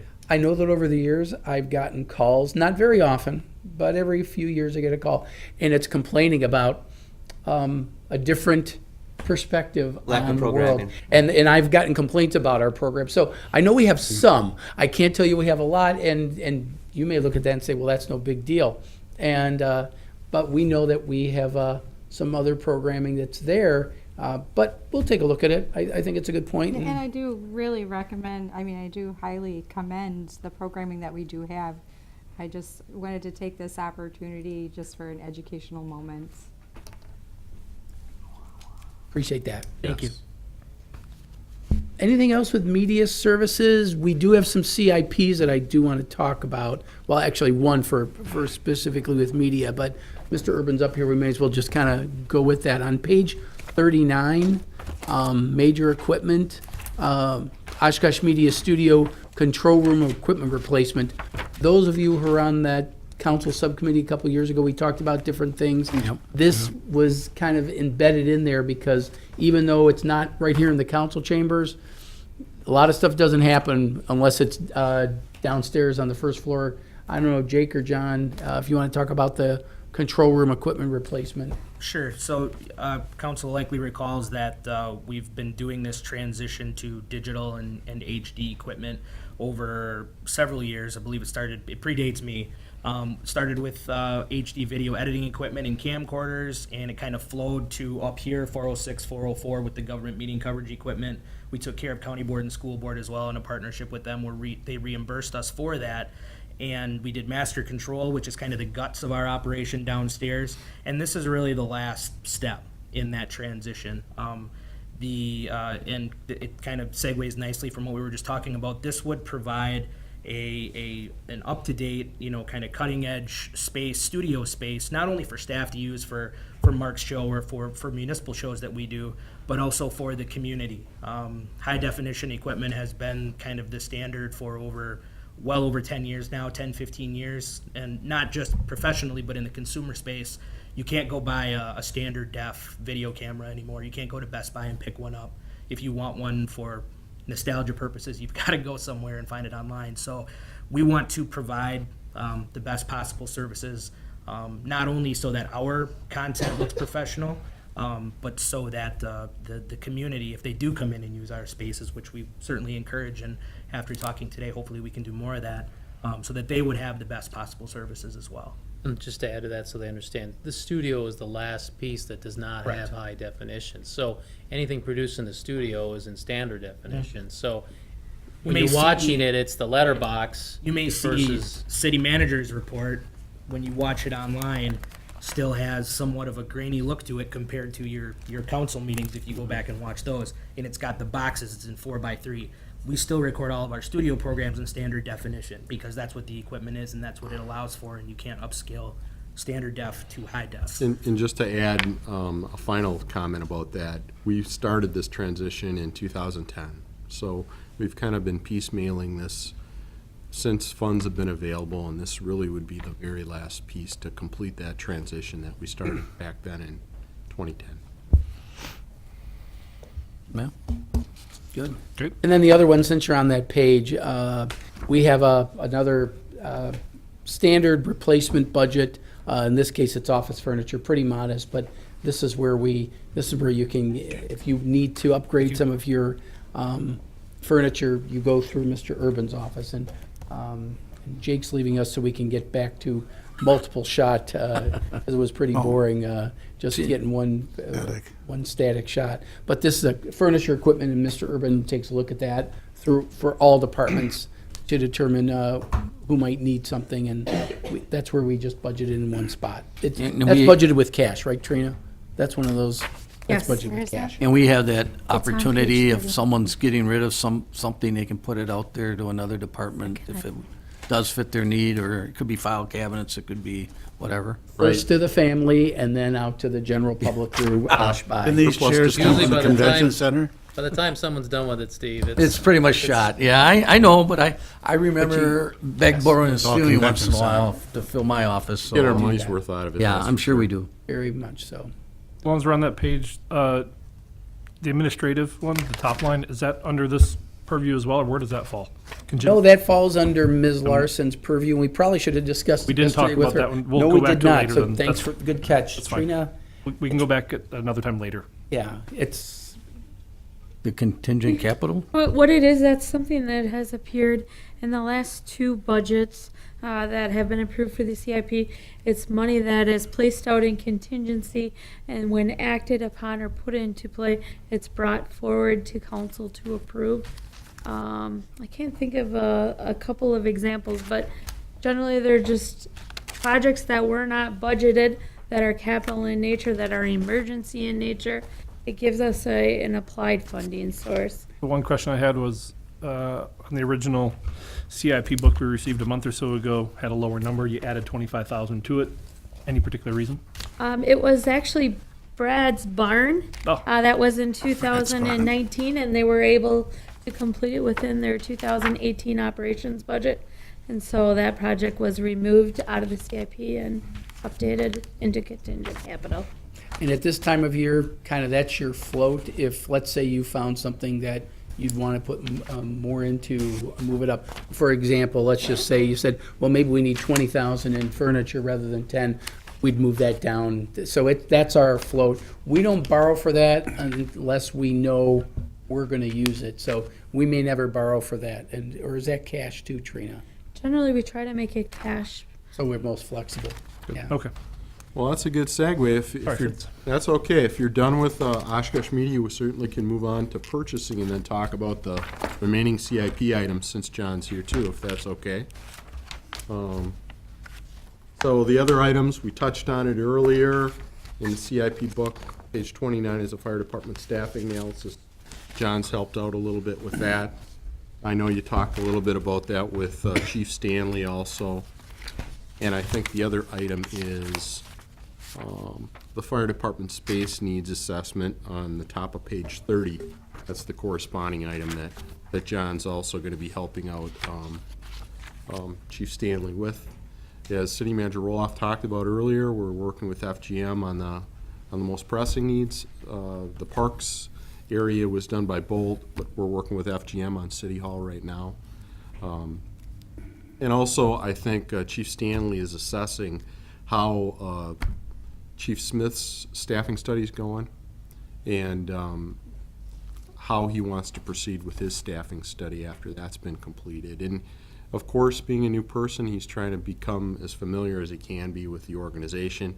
He didn't want to do too many things too quickly before he had a good feel for things. So that's why we held off a little bit on that. I don't know, John, if you want to add anything to that? Nope, we'll learn from whatever Police Chief Smith feels All from right. his staffing and go from I there. talked to him briefly. I think he's having a good experience working with the vendor that we have, but I haven't seen the final report yet. Mayor Cummings, you have it? Just one question, on the space needs of the different buildings, are we finding that we have adequate square footage? It's just that the buildings were designed in a different time period?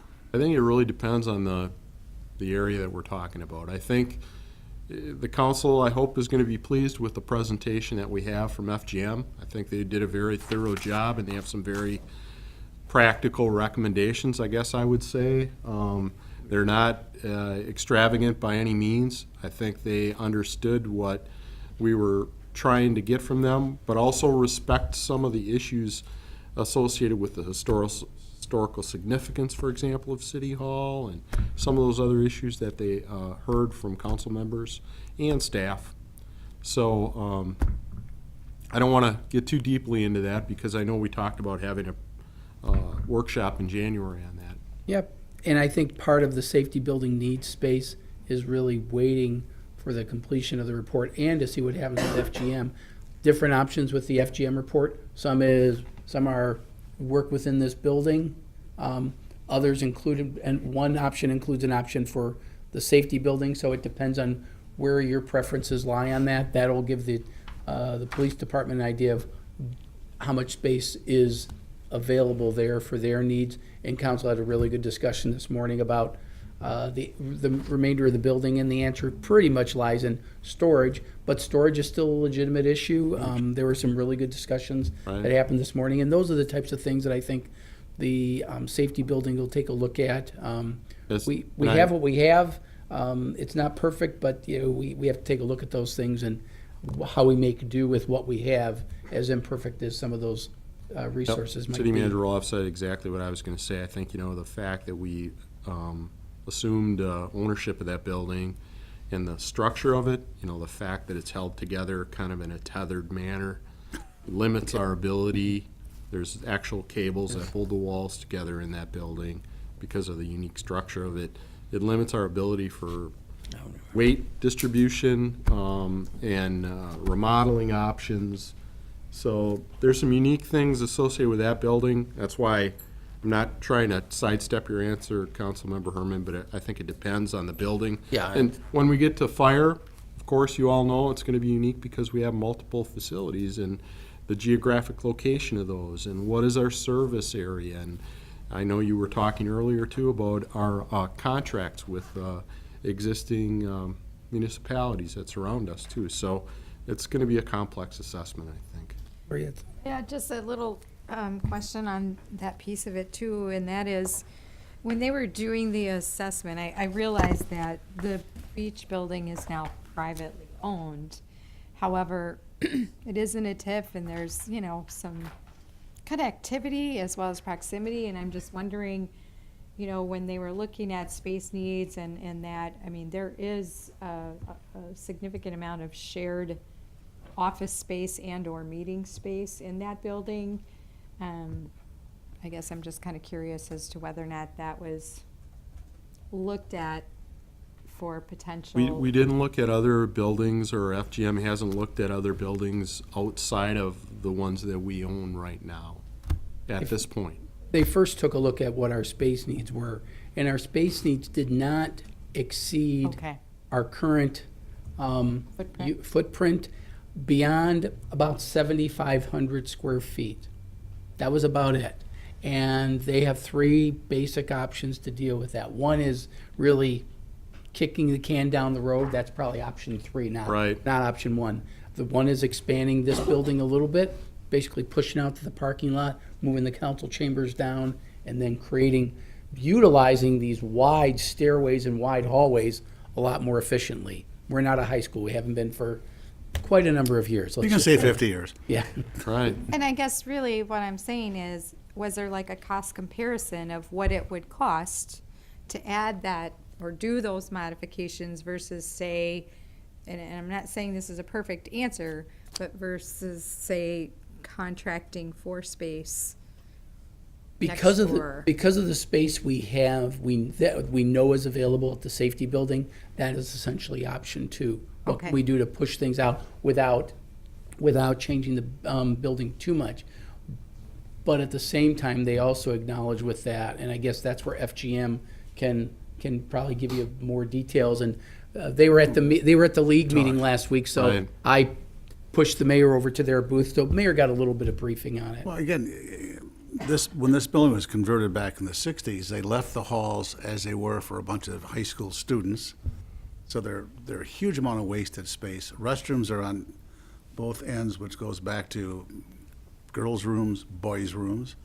It was I think, a poorly thought out building, but it was poorly thought out renovation, but it was the 1960s. It was based on hourly peak demand, which is still the case at every high school. Every hour, you have a peak demand for space.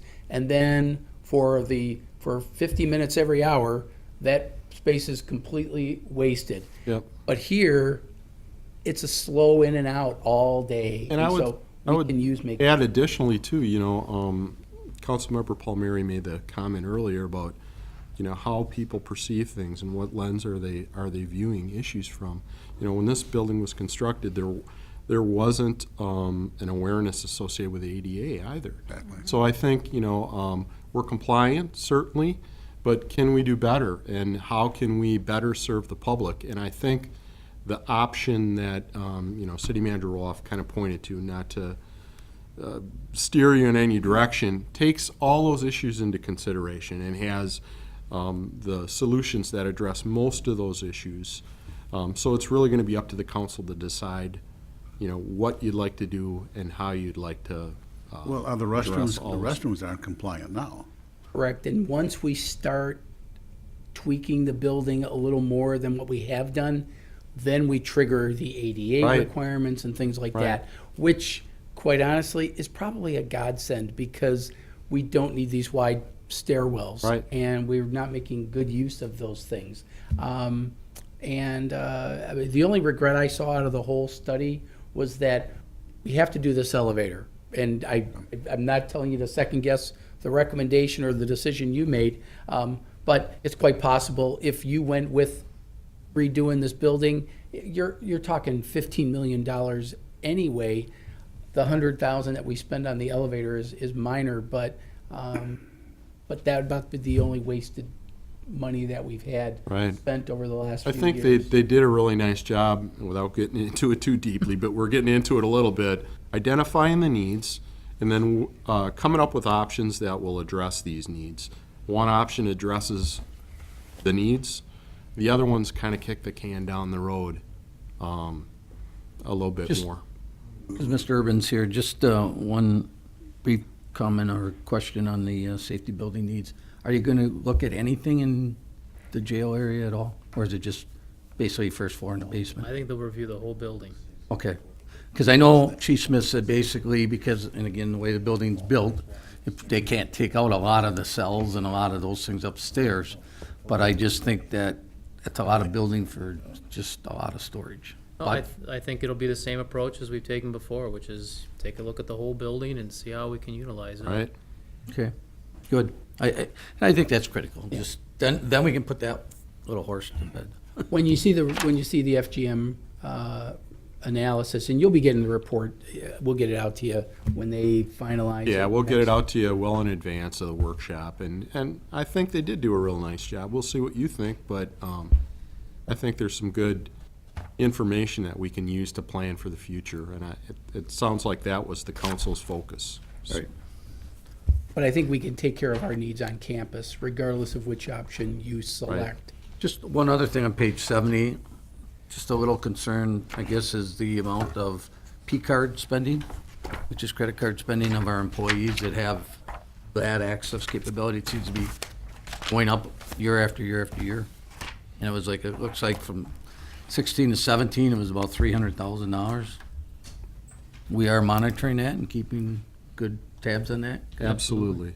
Okay. The Absolutely. one reason it's increased, sorry, is as we transitioned into the ERP system, in lieu of using the accounts payable process in December and getting that invoice through, they did heavily use the P card, which could be largely attributed to To that that increase, okay.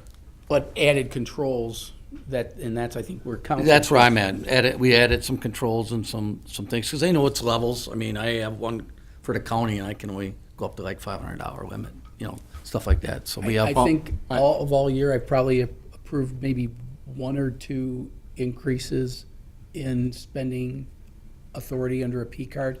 We're pretty judicious in how we do that. I think one of them was because somebody got promoted into a position, and that's why I approved that one. And I would say, I've participated in some of the meetings that purchasing and finance were involved in, but they've really gone through the process with a fine-tooth comb, had included many improvements as it relates to the P card, and I think there were some additional advantages to doing that. Well, I think so too. I mean, purchase ordering takes a lot. It slows the process. The dialogue that exists now, I think, between finance and purchasing on a whole variety of issues, in addition to P cards, is really, I think, improved. And actually, with all the work that we've done in the last several years on that and all the new updates with Munis, actually, you're going to see that number only increase because it is a much more efficient way to do business. I mean, look at how you do your own personal buying these days. Right. Everything's moving that way. So you'll only see that, I think, increase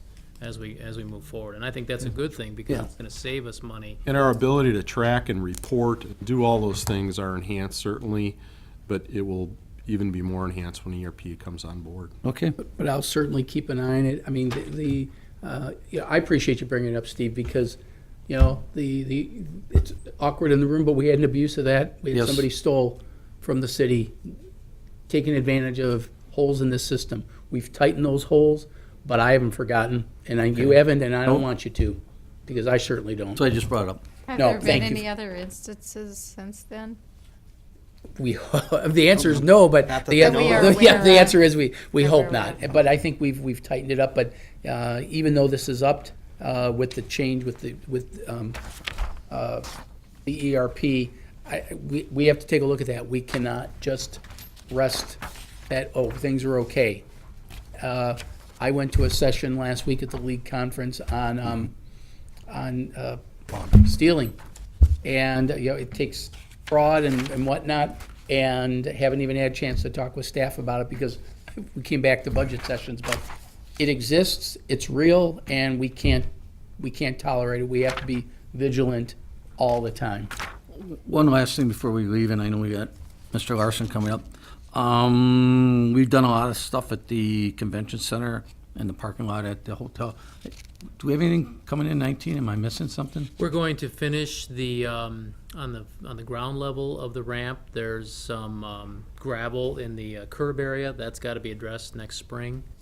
But we're pretty much, we've got a few other things to do next spring as far as the maintenance schedule calls for. But as far as a ramp, that's the next scheduled phase. And we're staying in dialogue with the hotel that's running the convention center. Oh, I know we've made a lot of upgrades Absolutely. from sound systems to carpeting, to painting, to refurbishing. To say that we have a strong relationship with them is an understatement as it relates to communications. So, no, we are working with them on a daily basis with their needs. Okay. You may have helped segue, because I don't know if there's anything more with facilities per se, but our specialty facilities, the convention center fund is one that's Right. under Mr. Urban's purview as well. Is that the next one that we would be doing anyway, or is there another one before we? Well, we got Police and Fire Commission, real quickly, if we could talk about Oh, yeah. that. Page 97. Thank you. And annually, we take a look at this, we consult with police and fire, we get an assessment of, where they're at, whether or not they think they're gonna have significant retirements, and it's kind of our best projection. Well, based on obviously ages of our police and fire, we do anticipate more and more retirements and some attrition, which is where we have our proposed number for 2019. So is that for testing, or is that for backgrounding, or just for all of it? Testing, background, Yes. everything is Right. Yeah. under this budget. And obviously, because of the chief getting replaced, fire chief getting replaced this year, that's why the number spiked. Okay, Right. Yes. So it's going back down because, yeah. so that's PFC. The next one's Grand Opera House. Page 187. You said 187? Yep, 187.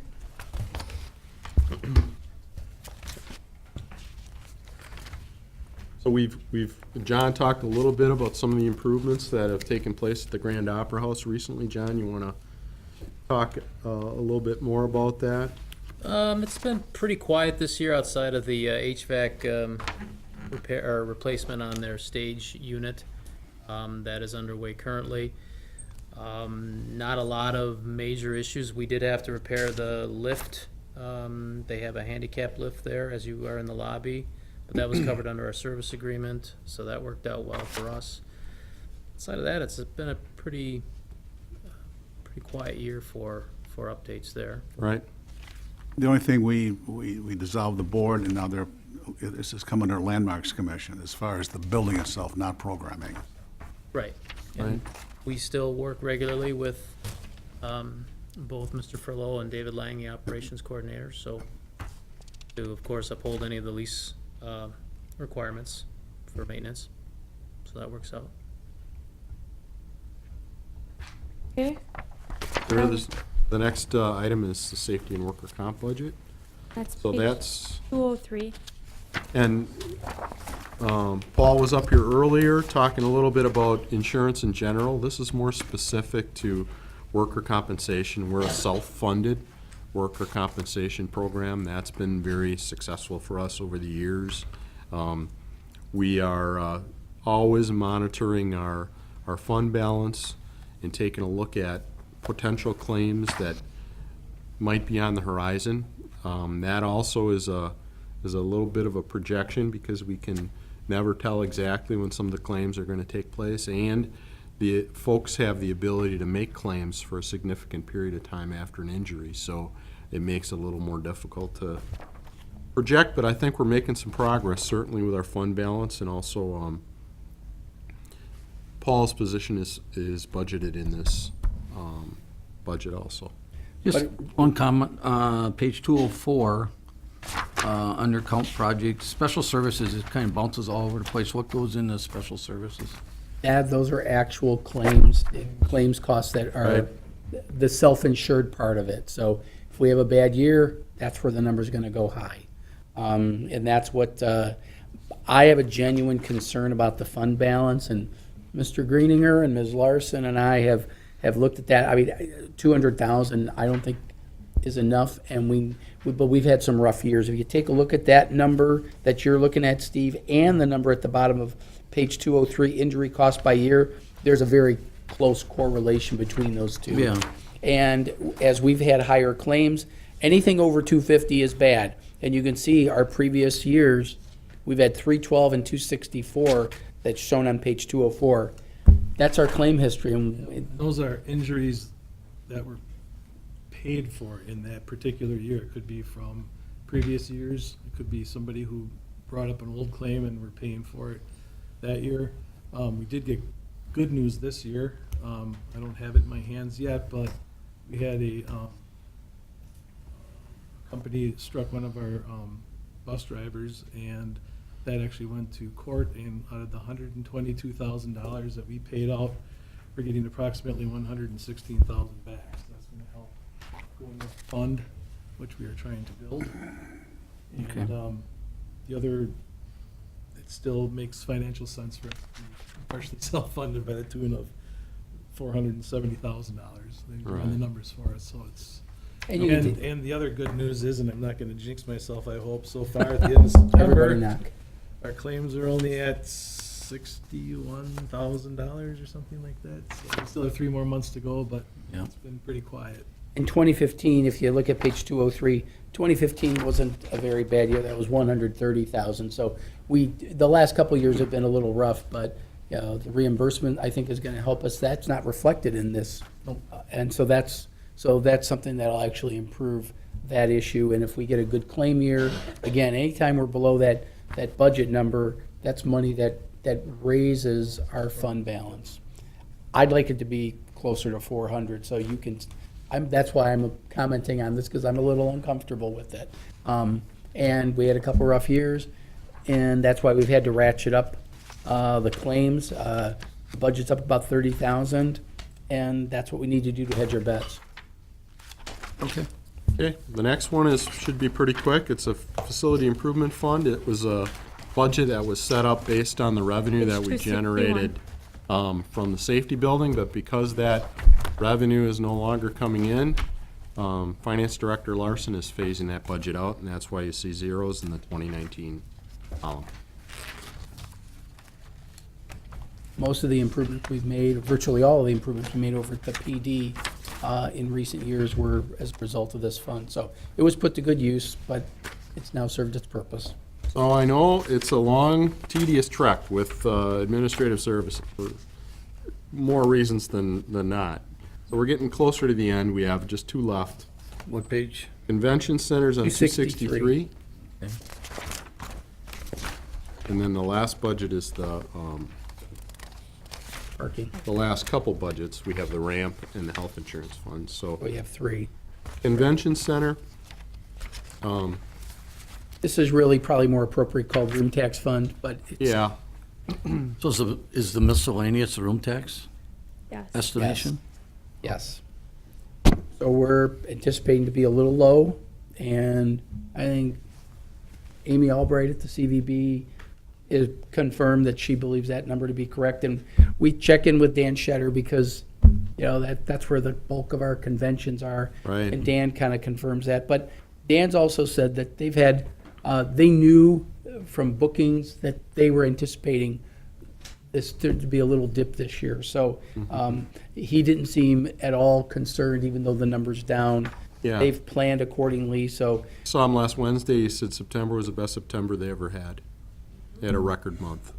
So, oh, please, But yeah. are we anticipating this to potentially increase depending upon the outcome of the Airbnb, EAA?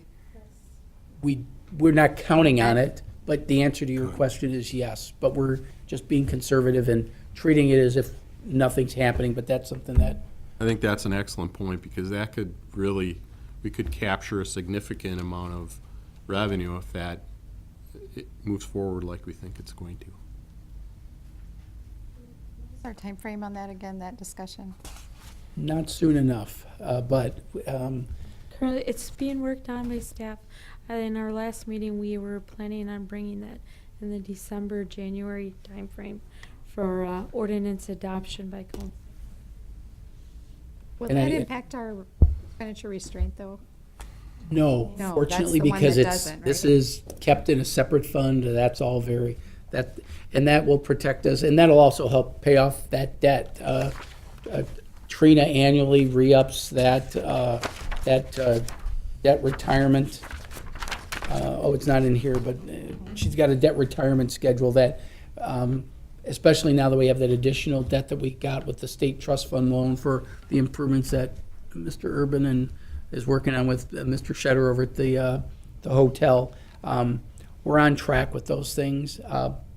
And the more we can get that self-sustaining to pay for its improvements, I think we're reaching that point.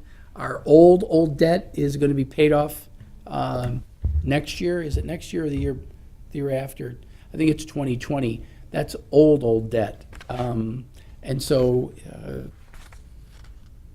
that's Old important. means before I started here, so that's how.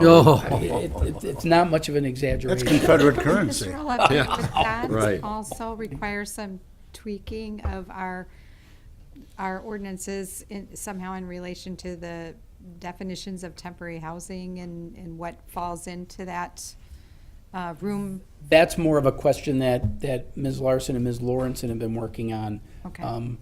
I haven't even gotten the draft yet, but I know Amy Albright has heard from the smaller lodging vendors, Nicole over at Brayton. Vetted it. You know, and in her case, that's a complete fairness issue because she's, you know, she was pre-Airbnb, and I mean, Airbnb came from the name B&B.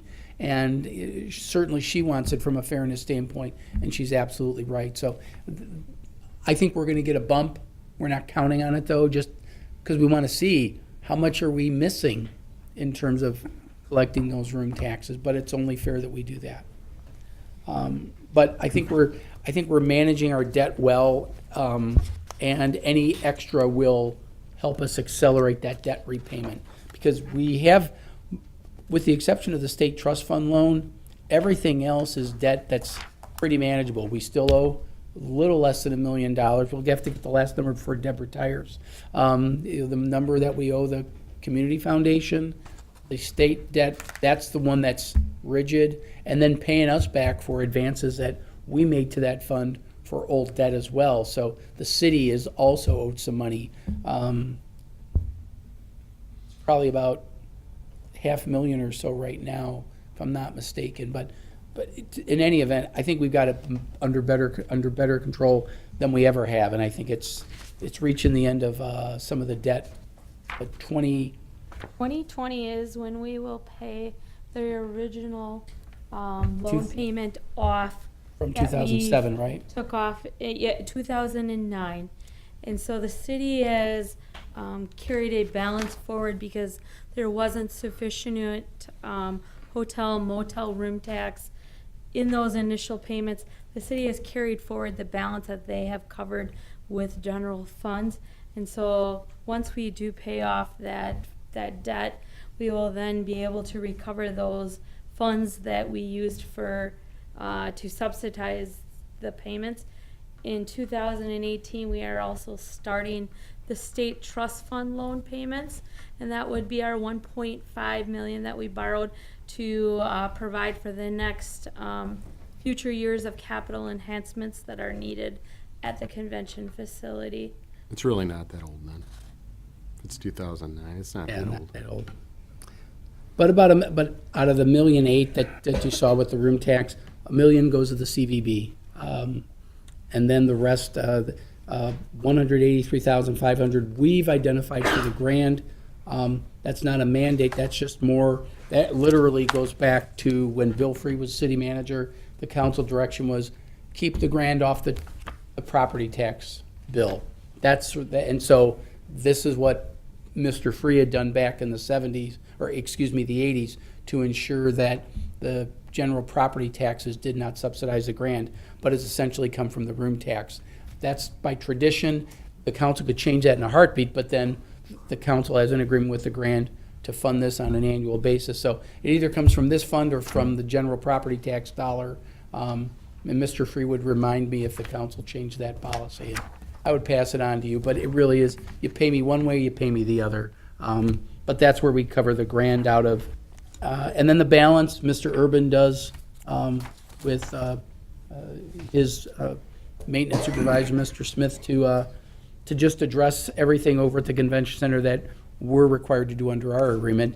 But essentially, the room tax goes to fund things associated with convention and visitors, and also a portion of Kathy Yeah. Snell's salary comes out of here as well. And John, I've had good comments, because I'm over there a lot, welcoming groups and so forth. People really like what we've done at the facility. The service, the way we refurbished it, it's a lot of positive comments. Good. Oh, Mr. Shetter gets a lot of that compliment. That's I've told him his to. folks. I tease Dan for being an appropriate pain. And we do like, as much as I joke with him, we do like getting the calls from him, because the sooner we get the call, usually the sooner we can get it fixed. and Right? then For he years, can we get never back got a onto call. what he's gotta do. Yeah. So that's the convention center fund. And then the parking ramp fund, just as by way of background, that's page 269. That was the agreement we reached with the hotel, where a portion of every room night, they have a surcharge to their bill, and that surcharge goes to fund improvements. And we have a designated fund, which is for just improvements at the parking ramp. And I think it's been very successful. We've got a good fund balance in there, and Mr. Urban and Mr. Shetter meet on a regular basis to identify things that are needed over there. John? And like I said earlier, the next phase of work is the next scheduled list of maintenance items at the ramp. That'll be next spring. So we had some finished work that wasn't able to get done the last time, so we just thought it'd be most cost effective to simply roll that over into the next phase of work for next spring, so. Right, and for council members that don't know, we have a plan projected out into the future of what items need to be addressed and when, based on a condition analysis. So I think we're set up pretty well there to I think so. stay on top of that. And now we're up to about a $300,000 war chest to address anything that can happen there. And Right. that, we didn't have that. We were scraping for dollars. Now we have some funds and a plan to boot. Right. And then lastly, Lastly is the health insurance fund, and just to refresh council members' memory, or just to make council members aware, we, for the longest time, the city of Oshkosh had a self-funded health insurance program. And I would say within the last 5 years, we switched from being self-funded to fully insured, to take advantage of the opportunity for us to receive favorable rates. Well, when that took place, council directed us to hold those monies in abeyance, and so at some point in the future, if we decided we wanted to go forward and become self-funded again, which I think is a possibility for us, that we would have that ability to do that. So that's what this fund really is. It's a holding fund for in the eventuality that we want to go forward and become self-funded again, essentially. And there are funds in there, and I was asked a question earlier today or yesterday about administrative charges to the department. The $75,000 that you see on page 271, those are charges out to the departments to recover some of these costs, because we by law cannot charge our employees for the HRAs or the subsidizing of the Three Waves Clinic. The idea is eventually all the departments will be paying for all of that, and the reason we want the departments to pay for that is the council's direction was very clear.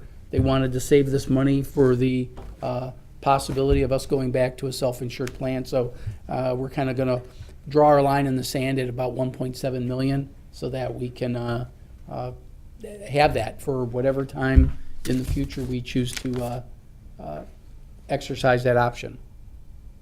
But that's it. Otherwise, this activity in this fund is pretty minimal. Right? What's the increase to the Helix Health? Is that The clinic. that's the clinic, and so why our portion's going up considerably? We Are the have- other partners' shares going up as well?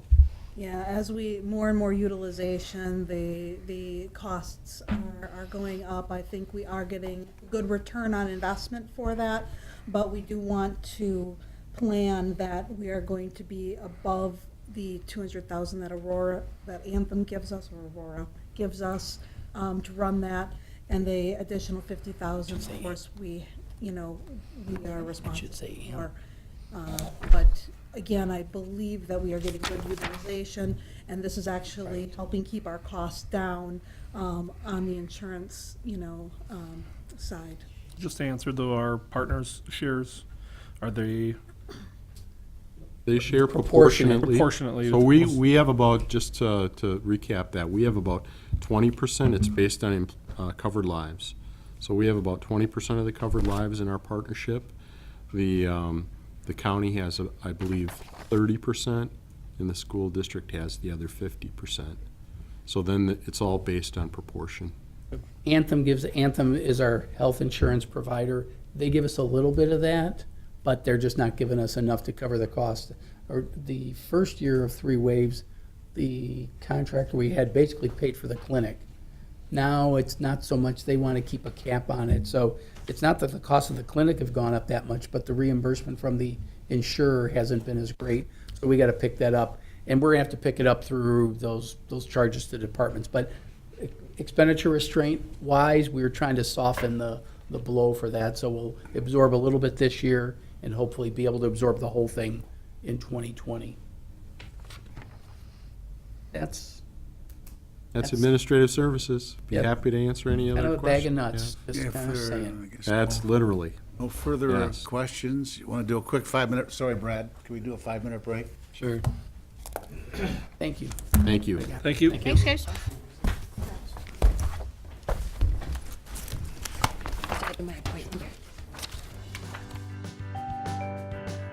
The Oshkosh Common Council is currently in a break. For a schedule of all GovTV programming, visit our website at oshkoshmedia.org. This is GovTV, opening accessibility and understanding of local government, helping you to be informed and involved. Also streaming live and on demand at oshkoshmedia.org and radio simulcast on Oshkosh FM 101.9. Like us on Facebook at our Oshkosh Media page. For a schedule of all GovTV programming, visit our website at oshkoshmedia.org. Please stay with us. Coverage will resume shortly.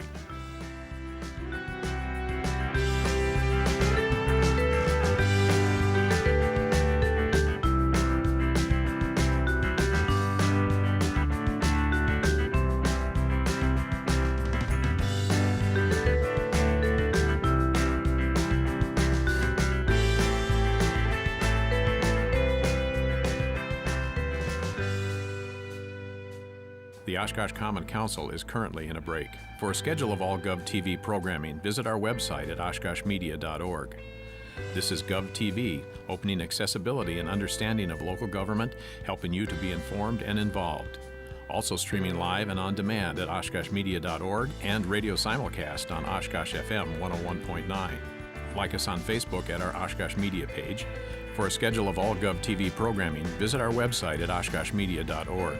Please stay with us. Coverage will resume shortly.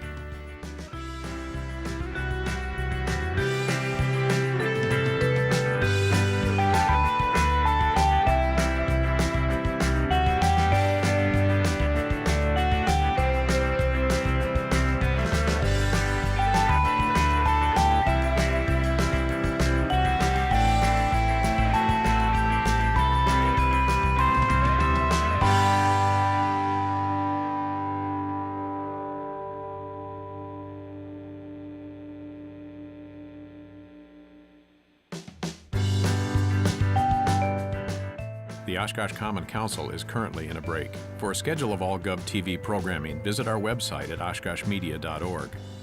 This is GovTV, opening accessibility and understanding of local government, helping you to be informed and involved. Also streaming live and on demand at oshkoshmedia.org and radio simulcast on Oshkosh FM 101.9. Like us on Facebook at our Oshkosh Media page. For a schedule of all GovTV programming, visit our website at oshkoshmedia.org. Please stay with us. Coverage will resume shortly.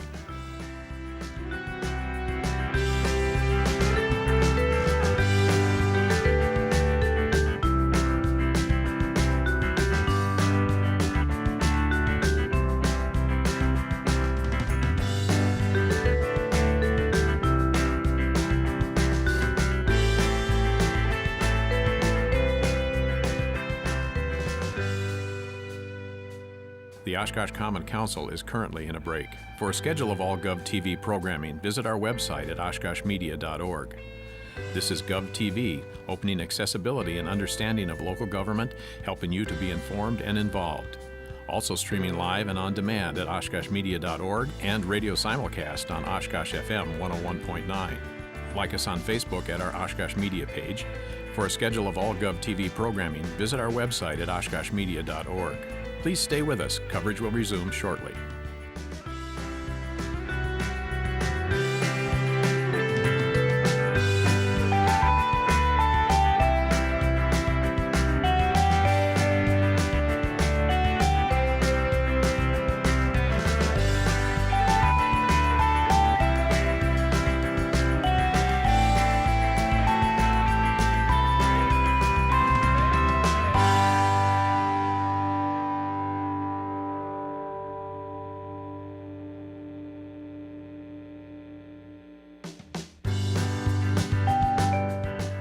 The Oshkosh Common Council is currently in a break. For a schedule of all GovTV programming, visit our website at oshkoshmedia.org. This is GovTV, opening accessibility and understanding of local government, helping you to be informed and involved. Also streaming live and on demand at oshkoshmedia.org and radio simulcast on Oshkosh FM 101.9. Like us on Facebook at our Oshkosh Media page. For a schedule of all GovTV programming, visit our website at oshkoshmedia.org. Please stay with us. Coverage will resume shortly.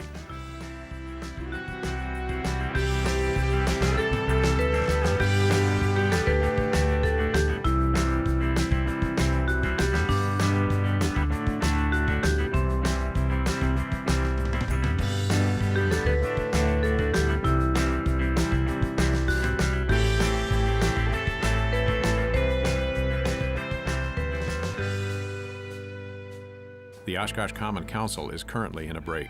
For a schedule of all GovTV programming, visit our website at oshkoshmedia.org. This is GovTV, opening accessibility and understanding of local government, helping you to be informed and involved. Also streaming live and on demand at oshkoshmedia.org and radio simulcast on Oshkosh FM 101.9. Like us on Facebook at our Oshkosh Media page. For a schedule of all GovTV programming, visit our website at oshkoshmedia.org. Please stay with us. Coverage will resume shortly.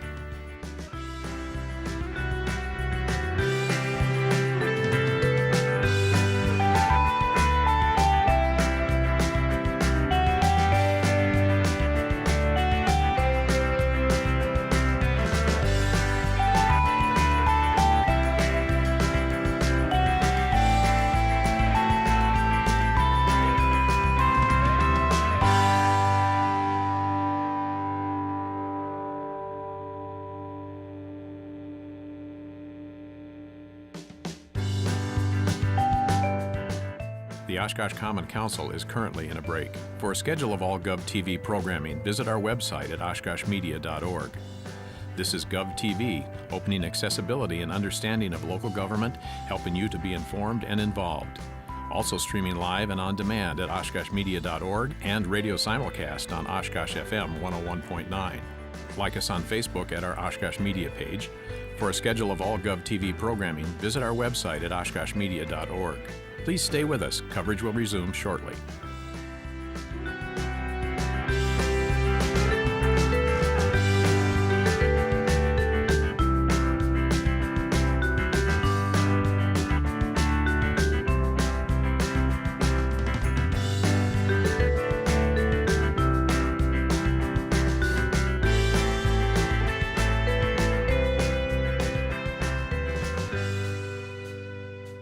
The Oshkosh Common Council is currently in a break.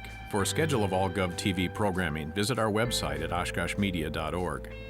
This is GovTV, opening accessibility and understanding of local government, helping you to be informed and involved.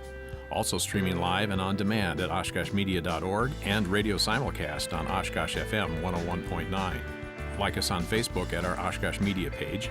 For a schedule of all GovTV programming, visit our website at oshkoshmedia.org. Please stay with us. Coverage will resume shortly.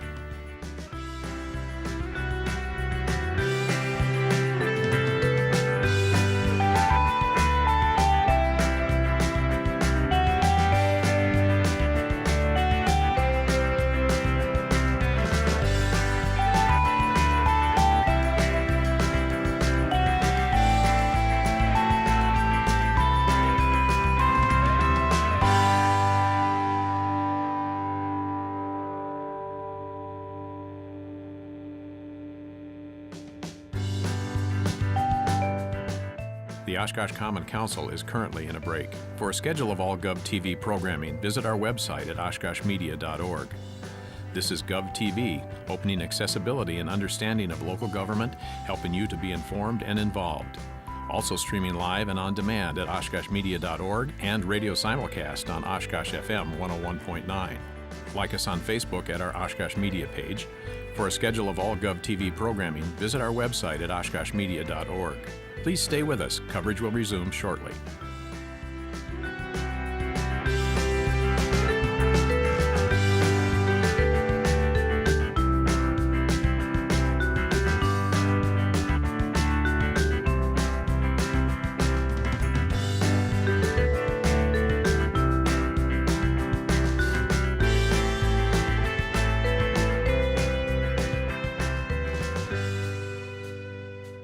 The Oshkosh Common Council is currently in a break. For a schedule of all GovTV programming, visit our website at oshkoshmedia.org. This is GovTV, opening accessibility and understanding of local government, helping you to be informed and involved. Also streaming live and on demand at oshkoshmedia.org and radio simulcast on Oshkosh FM 101.9. Like us on Facebook at our Oshkosh Media page. For a schedule of all GovTV programming, visit our website at oshkoshmedia.org. Please stay with us. Coverage will resume shortly.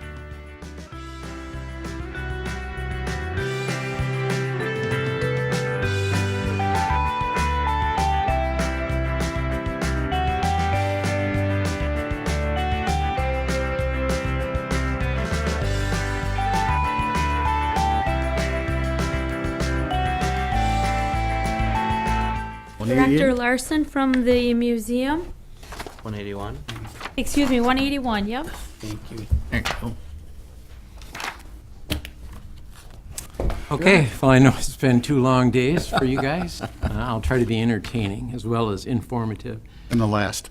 And you're the last. And, well, second to the last. Yeah, for yeah. No, we part two. did I like to earlier. think, I think you save the best till the last. Oh, there That's we what I would go. say. But, so, just to give you an overview, our mission can really be condensed down into 3 basic things. We collect and preserve, we convey stories, and we foster an appreciation of our past. And those are reflected in our KPIs. So when you look at our KPIs, it's really those 3 basic things of our mission.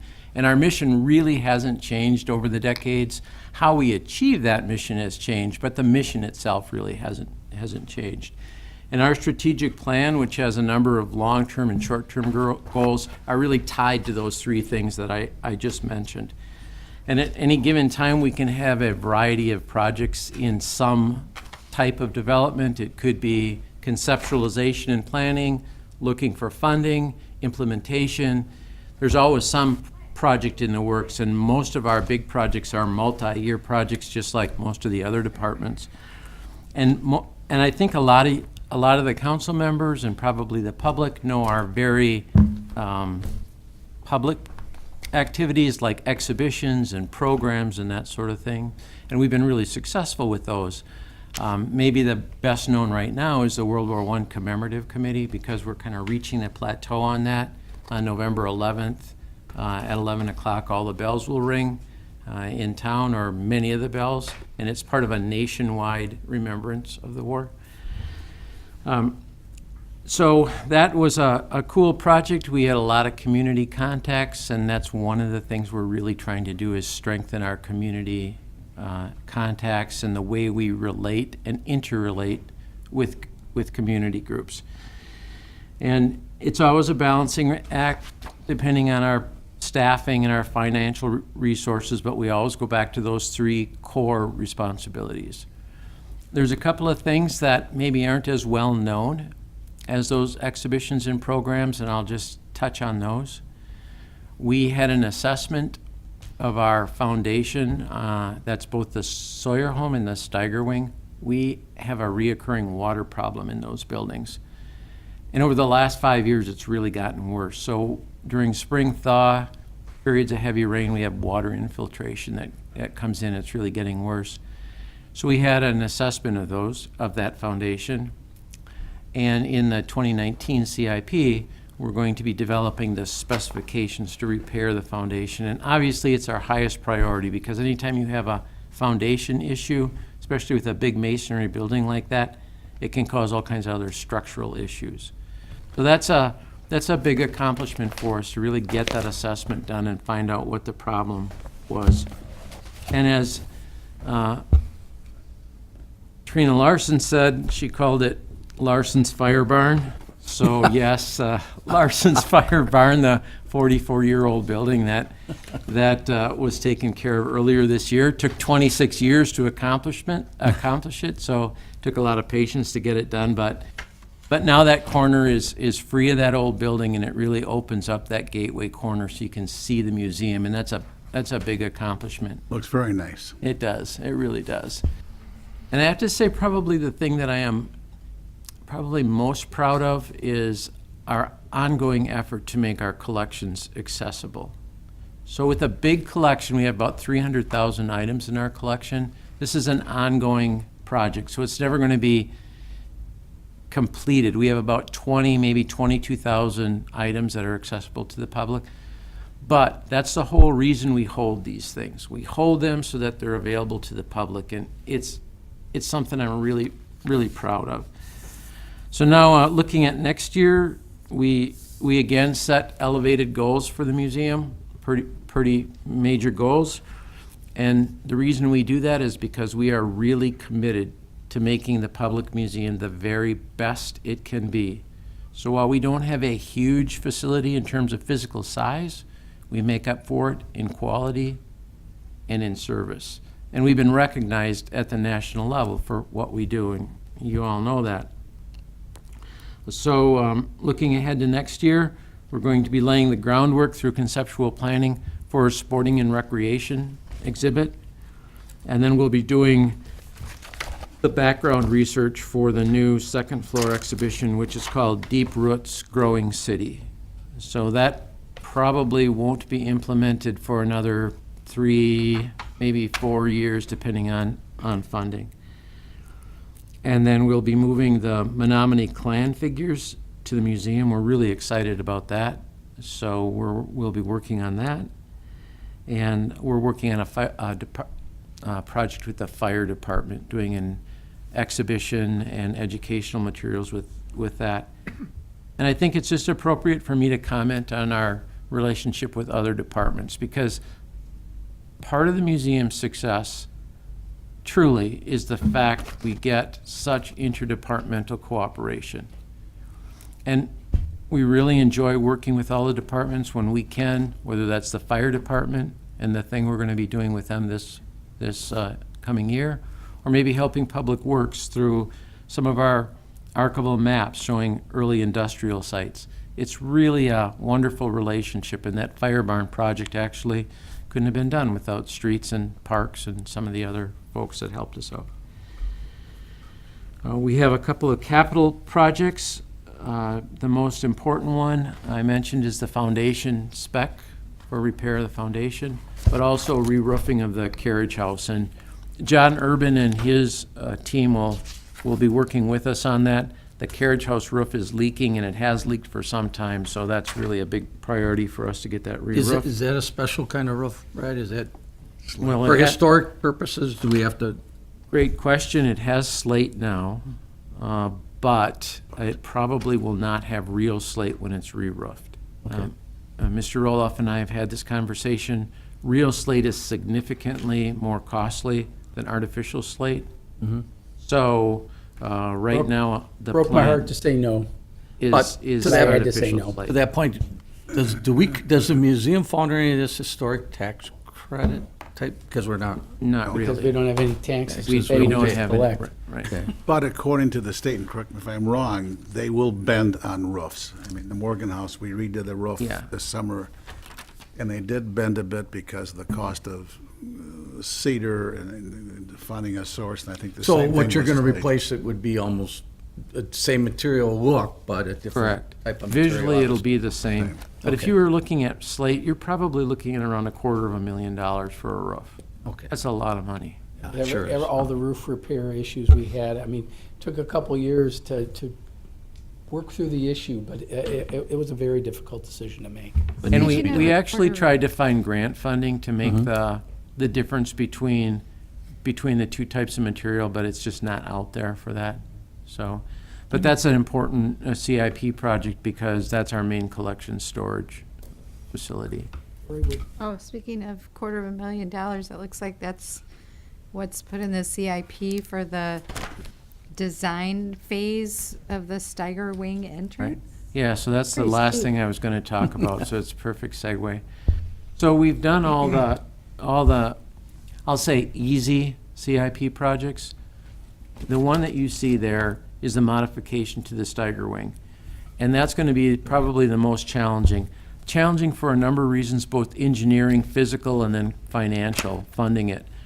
But the Steiger Wing, like many of the buildings that I'm sure that you've talked about during the last couple of days, was designed for another time. It was designed for another age. And it is a huge challenge for the museum to move forward with the way the Steiger Wing is right now. So it impedes us in the terms of service, and it's an impediment in terms of revenue generation. It needs to have modifications for us to continue to achieve our mission. So we have a basic conceptual plan for how we can do that. But now the challenging part lies ahead of us. And that is, how do we actually make that a reality? So what you're looking at right there, there's the design development phase of making those modifications to the Steiger Wing. And that'll be done over 2 years, and I'm sure that you'll get the story from the beginning. It's not like we're just gonna jump right in and do the design development part of it. But it's gonna be a big challenge to make it work. So this is just for design work. Just design work. How much do we have any clue what the actual work would be? Well, the ballpark figure, and it depends on, there's so many variables in what we could do. We don't know the engineering aspects of it yet, so that's yet to be discovered. And we also don't know some of the aesthetic considerations that we would do, but it would be between $6 and $8 million, depending on to what extent we would take the building. And it's tough to do a back of the building change, which would be like a loading dock and a freight elevator, without doing a front of the building change, which is where we provide visitor services and where we have the ADA issues. So really, those two are connected. So it depends on to what extent we're going to do the renovation of that wing. So this overview, really, you can see we have a full plate, but everything I've mentioned is aligned with our strategic plan, and we really are focused on those key goals. I noticed that the number of K through 12 students has decreased by at least 2/3. Actually, that's just over the last year. It's decreased by almost 75% since It's 2015. What's going on with that? Well, the last time I sat here in front of you folks, I said that we expected our K-12 numbers to be going up and not down with the opening of People of the Waters. So it was a big disappointment to us that we didn't have many schools within the district scheduled for tours. We actually had more schools outside the district in the numbers that are in that book our schools outside the district rather than within the district. Why did I that don't- happen? I don't know. I don't have an answer for that. We've talked with the superintendent. The schools actually have a line item in the budget right now for field trips to the public museum, but for whatever reason, they're not taking those field trips to the museum. And that's reflected in those numbers, and it's a very big disappointment to us, especially after we had anticipated an increase after opening People of the Waters. Brad, when did you do the Art of the Block? It was 15 or 16, I think. And those were very large numbers when you had that exhibit. They were. But, think of temporary or traveling exhibits that are out there, like a pie. There's a finite number of exhibits that are out there, and of that pie, only a few will fit into our building because of the constraints of the Steiger Wing. Of the few that will fit into our building, we have to pick those that are affordable, and then we have great competition among other museums for those few exhibits. So we're facing a lot of challenges in getting those exhibits, and now that the economy is picking up, and the economy is really good, so museums are scheduling those exhibits that are available, that fit all those criteria. It's really hard to find one because many museums have that money available right now and they can sign on the dotted line. So we're always searching for an Art of the Brick type exhibit, and we find them, but it's the ability to sign right away, commit right away, and then have the building that actually physically can handle an exhibition. And right now, our building really can't handle a lot of the things that are out there. They're just not capable of doing it. There's been a lot of building assessments. Well, I've been the director now for 30 years, and there's been 3 building assessments. First one is 1992. And all those assessments say the exact same thing, and that is modifications to the Steiger Wing are essential for the museum's future. I have a question on page 185 about the registrar proposed budget. It doesn't look like there's an increase in persons, but there's like a $20,000 increase proposed there. What's that? We have a retirement, and then we are, so we have a retirement payout, and then we are actually hiring, and the new registrar will have a slight overlap with the existing registrar for about 2 I weeks. see. 2 weeks, and that's Yeah. a $20,000 difference? No, that's the retirement as well. They're not directly general funded. Okay. Brad, in years past, when you've had some remodeling done or some exhibit stuff, is it the museum board, I think, is your funding arm a little bit? Or you had also some other dollars set Right. aside? Are you pointing any of that towards? Most of our public-type activities, exhibitions being the most public, are a joint public-private. So through our funds, through fundraising, through sponsorship, that's the way we typically fund that. Okay. Well, I'm really saddened to hear that those field trips aren't coming through because, my grandchildren and I went through that People of the Waters, and my grandson is part Menominee, so he had some great things to say about it, and it's unfortunate that our local school district, I don't know if they're running into staffing issues with their field trips, but I have seen fewer, and full disclosure, I substitute teach, so I find out more about some of the activities, but seeing fewer of those field trips off-site. So I'm not sure what's going on with that. Well, we're disappointed too, but we do have something that we're working on in 2019. We will hire an education intern, and we will strengthen some of our activity-based offerings.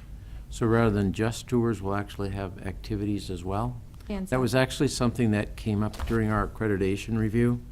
It was pointed out that we need to strengthen some of our education. So we're hoping that that's going to move us in the right direction. Do the Boys and Girls Club or YMCA or any of the other youth groups do those kinds of things, during their spring break? No, they don't, and they get free admission too, so they don't take advantage of it. So if the boys and girls want to come and schedule a group, they would have They would free have free admission. admission, wow. Yeah. Can't give it away. I think it's a kind of a logistics Yeah. thing with them as well, so I don't think it's strictly a financial. Maybe you just need to buy a bus, one of the old buses, Brad, and just pack them in. Okay, well, I'll I think know, about you'll that. get right on that, Yeah. right? Budget amendment. Liability. Brad, I don't want to put you on the spot by any means, but if council was looking at having to make a few changes, what is the most of the museum updates? Would you say the stagger wing is the most important at this point? Are you talking about repairs or updates? Well, some is repairs and some is, well, one is changing exhibit, right? The sporting recreation, Right, that's an right. exhibit change. Yeah.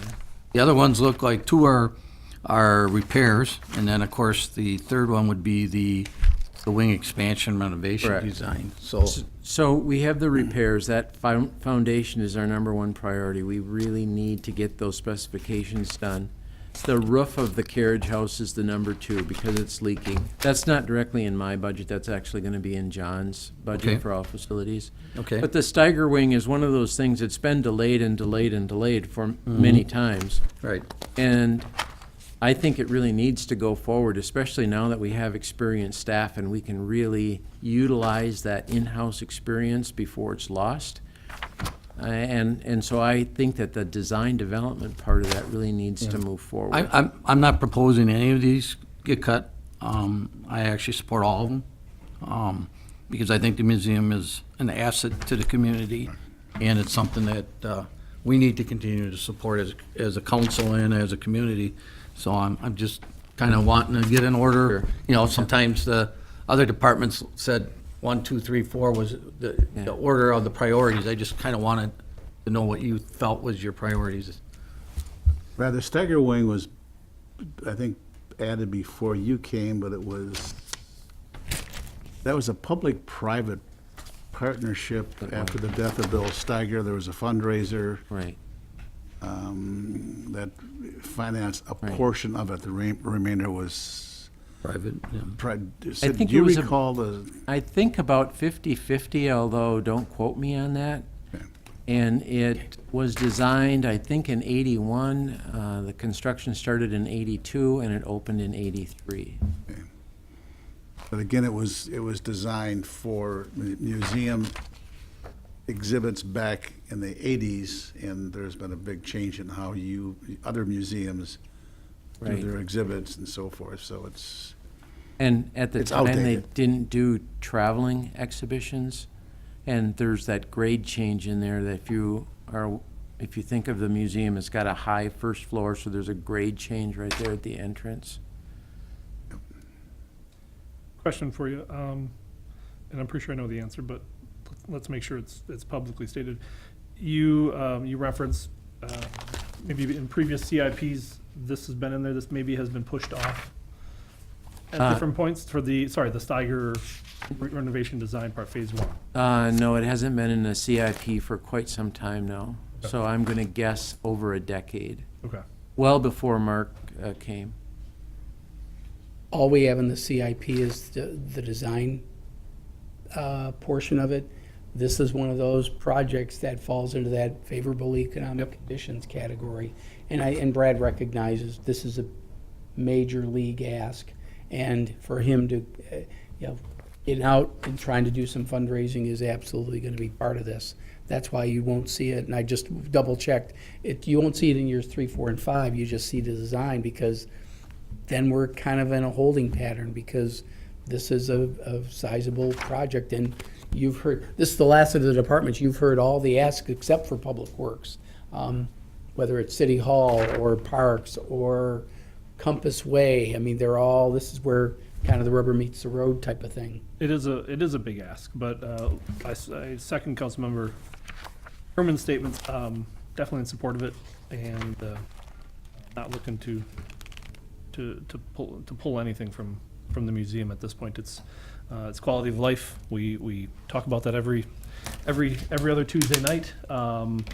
And it's one of those things, and this is a forward planning. If it is going to be $6 to $8 million, it's going to take a while to raise those funds, public, private partnerships. And I assume that's where it's going to have to come from. And I also want other council members, they haven't looked, and I'm sure they have, but, for the community, asset lifespan for the Steiger Wing expansion is 30-plus years. The masonry repair and painting of the Sawyer home is 20-plus years. None of these are like short fixes. I mean, they're gonna last for a very long period of time. The foundation assessment, 50-plus years, so But the it's an sporting- investment. But that sporting and recreation exhibit concept is only 15. But I'm sure years Mr. or Larson can 75. explain that Sure. exhibits have to Right. stay fresh. Yeah, Right. that, we actually have a longer, the recommended period is 15 years for rotation of a long-term exhibit. Actually, at the museum, ours is more like 20 years. But that's just from terms of not only refreshing it, but just the technology changes and the overall layout of the museum. It's really has to cycle like that. Just to say, to pick up on what Councilmember Herman said, is that we've gotten to a point now where we stay on top of our maintenance and we don't have to do catch-up. So when we do things like masonry maintenance or painting, we're kind of on top of it. We can really make sure that we have minimal repairs because we don't let it go to the point where it deteriorates. And once we start letting it go to the point where it deteriorates, then we have higher costs and greater work to do. So we really need to stay on that cycle, and once we're on that cycle, it makes everything so much easier to stay in a good way. Again, I support the Steiger Wing expansion, and I think as quality of life, I mean, it also brings dollars into the community, tourist dollars, and those are substantially higher dollars, more potential of heads and beds than people just passing through the city. So I think we have to keep that museum fresh, alive, and really vibrant to the community. Are there, Brad, are there opportunities or what kinds of cross department, I guess, partnerships or collaborations are going on, like between, I don't know, library or senior center? Do it all the or, time. All the time. So- sharing facilities and programming and that kind of thing? All the time. So my staff presents at the library. We do a lot of marketing with the library. In a couple of weeks, we're kind of loaning some stuff to the senior center for a program that they're doing there. I think it's the week of the 8th or something like that. So we're always doing that, and we're very open to that. And that interdepartmental work is something that everybody really enjoys and endorses. Besides the K through 12 groups, do you have any of the senior living, either independent or the RCACs Yeah, that we do Yep, we work have them as well? scheduled almost weekly. Weekly? And our relationship with learning and retirement is absolutely superb. We're pretty much maxed out every time we do a staff program with learning and retirement. It's at capacity. So the numbers that you have listed, I'm sorry. Go ahead, The go numbers ahead. that you have listed in terms of visitors, the number of paying visitors, 6,489, it looks like. That includes all those groups except for like K through 12, is that right? It will include, our paying visitors are inaccurate. The non-paying are an estimate because we don't always capture every non-paying visitor. We try to, but it's not always possible, so it's our best estimate at the time the book was put together. So there are ways to capture those in absolute numbers, but we don't have that right now. To the mayor's comment, I just want to put this out there. Carla Sakirkis went through the Leadership Oshkosh, and she was adjunct to the Convention and Visitors Bureau Board. And I think she picked up some great ideas on partnerships. Plus, the CVB now belongs to the I forget the name of it exactly, but the Greyhound Tour Network. Tours. And they're talking about partnerships of putting together a museum tour tied to the Grand, or a museum tour tied to going to a herd game, for example. So that overnight stay type thing.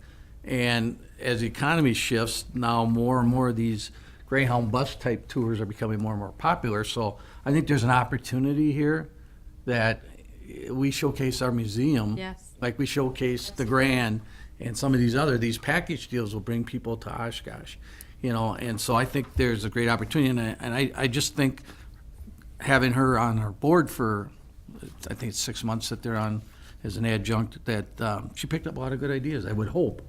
She did, and there's a lot of good things kind of in the works that are being cooked on or worked on right now. They're not being announced yet, but they're in the works. So, and that's one of them. And I've had discussions with the CVB. Could we do a tour of, I mentioned this to you, the lumber baron homes? We got the Morgan House, the Payne, the Sawyer, all built on lumber money, but very different in their architecture and their periods. And I've talked to the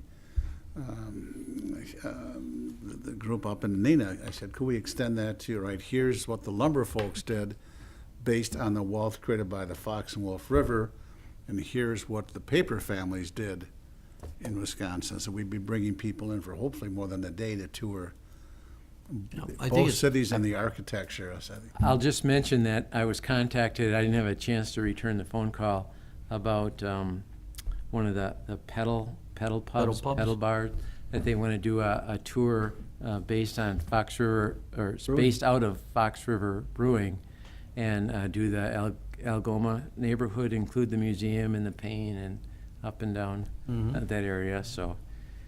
I just think it's unlimited potential, and I think keeping it up to date, modern, and that is critical for the long-term success of the city of Oshkosh.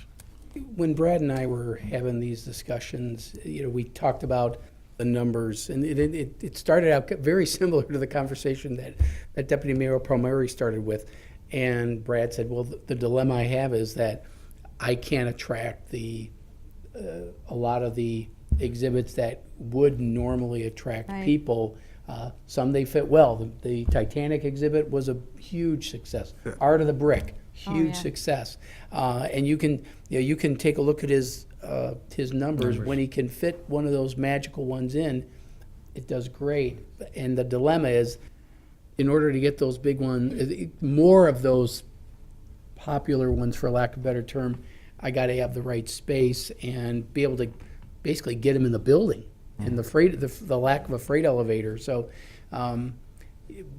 we don't have the answer in terms of, because that's all about which of these projects we're going to do. But the design, the idea was we get through the design, buys Brad a little more time to do fundraising, and buys us time to see if we can find a funding mechanism on the city side. But again, it's a tall order, but this is the discussion we needed to have, because his operational budget's pretty lean. You may want to routine. You may want to talk about, as far as collaboration, what's been going on for the World War I commemoration. We brought in university, the schools, the churches. That was really a great project. It brought in so many different, diverse people through the community. You're right, we worked with the high schools. They had the song, the singing, professors. We did the cutouts throughout the community, the bell ringing. It was a pretty cool project. It brought a lot of people in, and I hope it brought awareness of the 4.5 million people who served during the war. Well, and I'd also like to say too, during National Night Out, visiting the different neighborhood organizations, the use of the little terrace or mezzanine, whatever that's called, on the front lawn, and that they were able to use that as their That's pretty cool. space. That was a real great asset for them to claim. And Many people in the neighborhood see the museum as a park, so they're often there during hours or after hours, and it's like an extended park spaces, for lack of a better word. And the building is used as background for photography, whether that's proms or wedding pictures, maybe just a family reunion. And are there revenues captured for that? Is there a No, fee? it's No, just because I a- know the no pain, they fee. charge just for No, getting pictures no, it's a done. public grounds and you can just go and stroll and do what you want to do, no fee. What about social events? Does the museum, I'm sorry, I don't always catch all of the news on those things. Do they We do, host we do, social- and our next big one that's coming up is on the 29th of November, that's our gala. So that's a pretty good time, the museum's decorated for, Sawyer Home is decorated for the holidays, and it's a really fun time. It's a good time. Mm-hmm. Museum looks beautiful. It does. It certainly is a treasure. The museum budget itself, yeah, I think there have been a few questions. Laura, you asked a question about the registrar. There'll be a changeover in the registrar next year. There's not a lot more on the operational side. There's also the other funds of the museum, but are there any more questions regarding their operational budget? And then maybe also ask about the capital budget as well before we get to the other funds. The sporting and recreation exhibition, that's $75,000. That's really about converting the old Payne lumber mill exhibition area. And More I- interactive.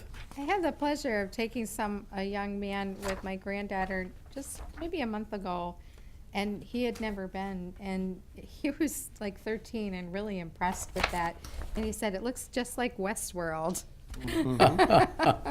That model's gonna be digitized, so it's gonna live in digital format. So those are the major projects within the museum budget. If there aren't any more questions on the general operating budget or the CIPs, the other funds of the museum are the membership collection, and, I'm sorry. Page. Rena's kicking me. There is a vehicle in the museum budget on page 41. Maybe before we go to the other funds, that would be appropriate. Thanks, Trina. That is our tractor. The transmission is showing signs of failing on our John Deere. It's that John Deere is not that old, but the replacement for the transmission is pushing $9,000, and it doesn't pay to spend $9,000 to replace a transmission on that tractor. We had a So- similar one at City Hall, and we had the same experience. Kind of a dud. Too late to call it in for lemon replacement, but we had the same exact issue, and we ended up replacing the one here at City Hall. The tractor is used for snow removal on the walk and also for grounds work. That's nothing. How old is it? Not that old. I want to say maybe 5 or 6 years, I'm Oh, going to wow. guess. So, But now we know we got such a good deal. We bought one for the City Hall, and we had the exact same experience Brad did, except ours died earlier. And but I our just- tractor is showing the same symptoms that the City Hall tractor did. So it's really only a matter And of. you're out of warranty. Yeah. Must be a manufacturing defect or something. Yeah, yeah. Yeah, right. So that's their equipment budget for next year. Okay. And the remaining budgets for the museum start on page 253. The museum membership is the first one. And these are funds that are donations, and the museum board directs how they're used. Brad, anything you want to say about any of these funds? The membership fund is probably the most important of all of them as it relates to the operational budget, because through that membership fund, we fund our LTEs. And the membership fund is really tied to the success that we have. So when, say, for example, when we get a national recognition, that really promotes membership giving. So our members are our main source of financial support. So it's not only their annual membership, but the annual giving is through the membership program. So it's a really key program for our success. The other ones, the collection ones, we really are tied to things like conservation of artifacts, and we focus those that work on artifacts that are going to go on long-term exhibition primarily. The Duro Trust supports the curator of collections, And exhibitions is for our annual or temporary exhibitions that we do.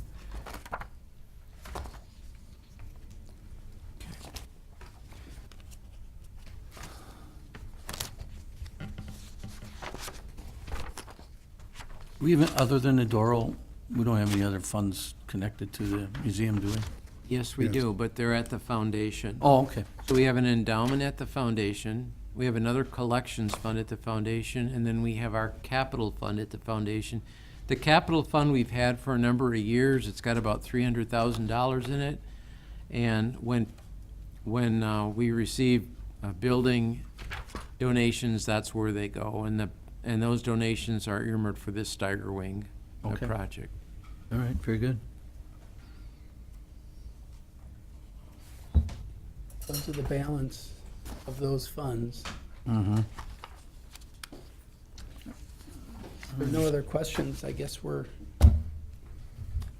done with the departmental presentations. I think Trina and I Thank you, Brad. All right, thank you. Thank you, Brad. spend a few minutes wrapping up and then see if there's anything council wants us to do any specific follow-up on. We do have a workshop scheduled for next Wednesday, at which time first will be we'll do the hearing right at 5 o'clock to fulfill that requirement.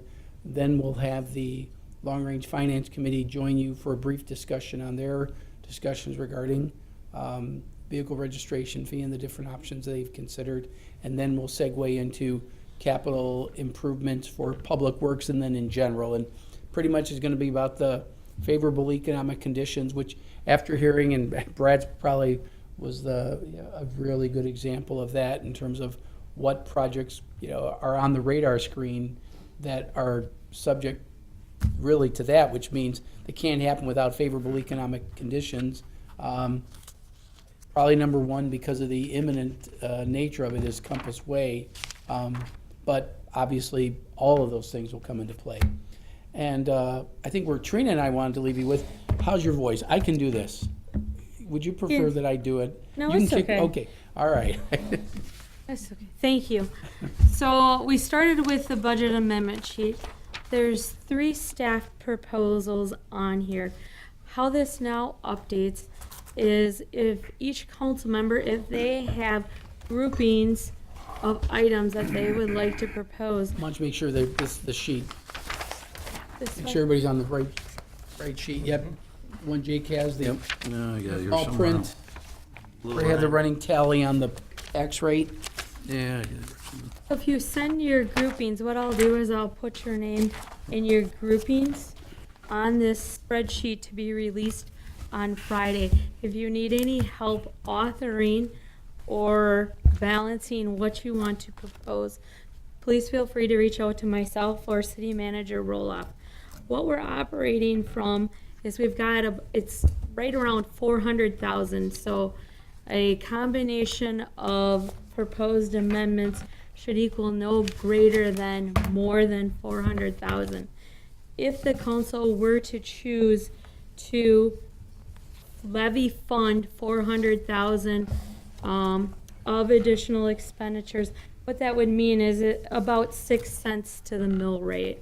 So the mill rate that we are currently, if you accept staff recommendations, we're at about $10.51. It'd be the 6 cents on top of that. 400,000 would put us in compliance with expenditure restraint. So as you begin to work through, the most important thing is don't intertwine your capital improvement program amendments with your budget, your operation budget amendments. Those also, there's a separate sheet for capital improvement amendments, and so you can be sending those in as well. They're just put on a separate sheet, but you can't use them to balance one another. They have to remain Are you separate. gonna send us that capital improvement sheet, or you want us to just, if we wanna make a cut in the CIP somewhere, we just tell you that? You can just tell me it, yep. And this sheet is the operations? This one's for the operations. Okay. So, This sheet is where the enhancements would? Yes. fall under? Yes. Okay, just to double check. so if Thank it, you. goes over 400, so for example, if all of these enhancements, they would equal up to, say, $1 million. But anything over the 400, then what would happen? It would be impacting. We'd have to cut something else to get down to 400, correct?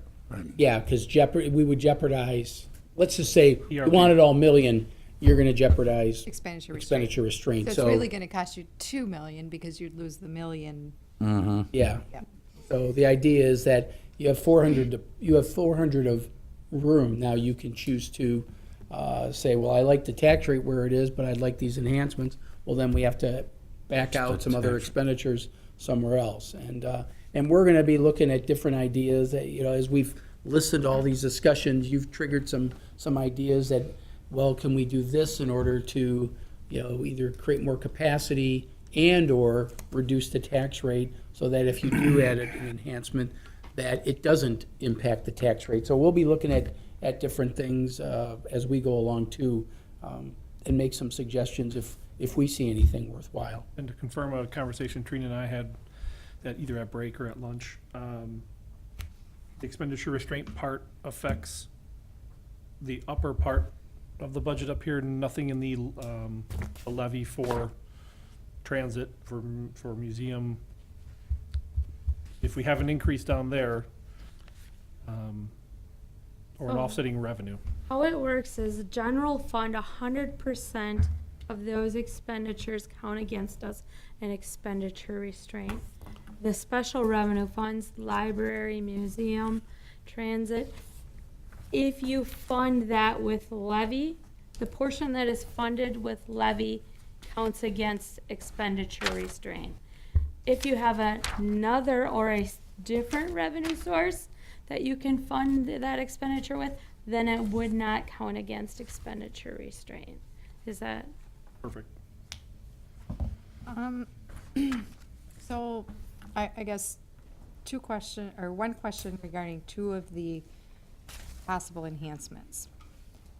When we were having the discussion about whether or not we institute a vehicle registration fee, and the fact that anything collected on that had to be used for transportation, and I know the discussion to this point has been primarily focused on addressing special assessments. But is there, I guess, an opportunity that could also be used? For example, the planning enhancement request for the corridor plan for Jackson Street would really be a would fall in that transportation category, but is that something that could or could not be funded through that vehicle registration fee? I would say the north of Murdoch Jackson Street is probably more land use and regulatory than it is transportation.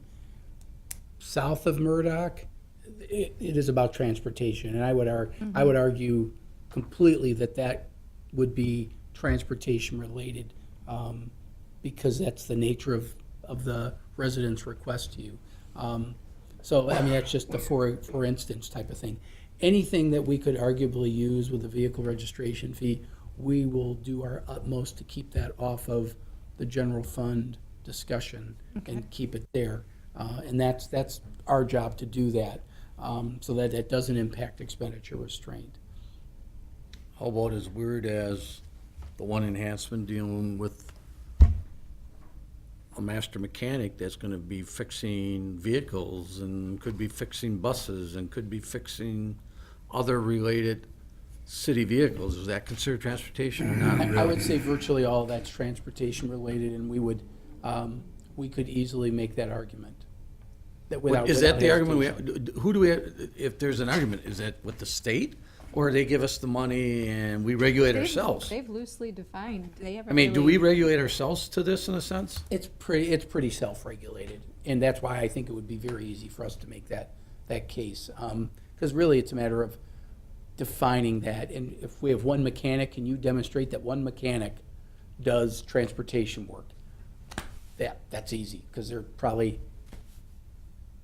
75-80% of their work is transportation related on any given day, and maybe even more. And during snow plowing season, it's probably 99.9%. Yeah, I mean, I don't want to dilute the idea, because I think it's important that if we go in that direction, that we really, the benefit should go to the taxpayers of it, but to benefit, whatever we decide, if it's roads, sidewalks, street reconstruction, cold mix asphalt, I think that's probably is more important to the average citizen than maybe that. I'm just, again, throwing out off of Lori's comments, the deputy mayor's comments, that, but I'm sure that Matt may have a different perspective to that, because he's on the long-range finance and what was discussed there, which we'll hear shortly. I think that's the key right there. I think at least hear out the long-range finance committee's intent behind it. Obviously, once it gets to council,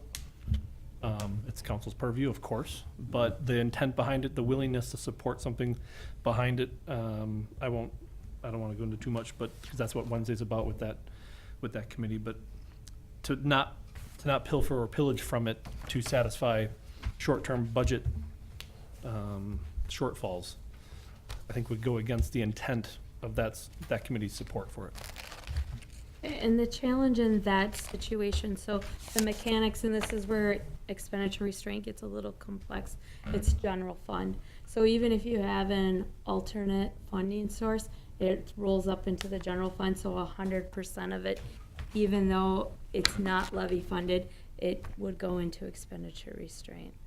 You have to stay below in the special revenue funds to be able to have a revenue offset in it, not count against you. In the past, it's become negotiation between council, give and take, and here's what we can and cannot do. There's, it's a very, very tight window. Yep. But I am open for any questions as you go and as you're thinking through this, as well as city manager roll-up. This is a huge budget with a lot of connectivity. And so as you work through them, please feel free to reach out. And I guess one other clarification then, so going back to, for example, on fire, where Chief Stanley indicated they would anticipate a potential overtime reduction of like 60 to 70,000.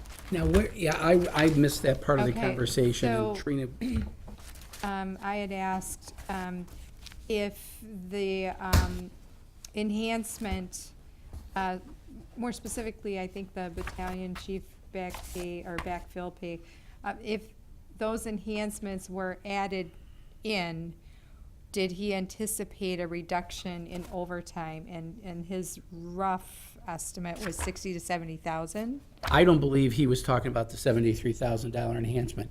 With that said, I had left the room. We may want to clarify on that one, because I Yeah, think he was could you referring clarify that then? for firefighters. I think he was probably referring to the 282. For the firefighter edition. Yeah, because when Overtime Trina was- said the same thing that you wasn't did, overtime so for both kind of you open- heard similar things, but For both that people. was not my understanding. I had a pretty detailed discussion about the battalion chief backfill pay issue. And that's actually not an overtime issue. That's a paying to fill a up slot when I don't remember all the ranks, but captains are going to fill in as Perhaps I battalion chief. misheard it.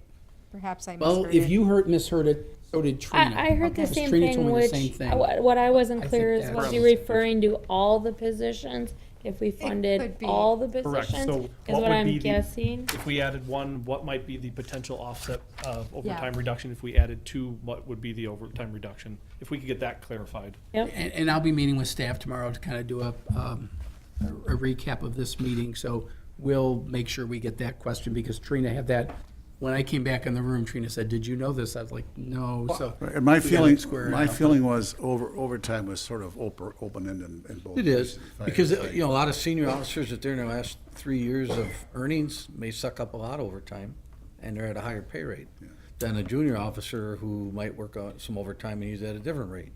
So it all depends on who works the overtime, but you got a budget on the high end of that, plus based on the amount of stuff, events that our fire department and police department do. Maybe this isn't the place to make the comment or not. I guess I'd be concerned about adding personnel in the police fire department. We got studies out there that are supposed to be studying That's that. how I'm kind of, It's kind of like, the only one that I guess if I was gonna say anything on the police department side might be the digital evidence tech, because it would Yep. free up a detective who's doing the work now. But all the other positions, do we really know? That's why we, as a council, wanted Yep. those studies Those done, studies, and they're exactly. asking for personnel when But we're is- doing a study on personnel. I got the impression though, you know. Steve, to your point, that Chief Smith was kind of indicating maybe like a preview because he had seen part of the draft of Yes, that. he did.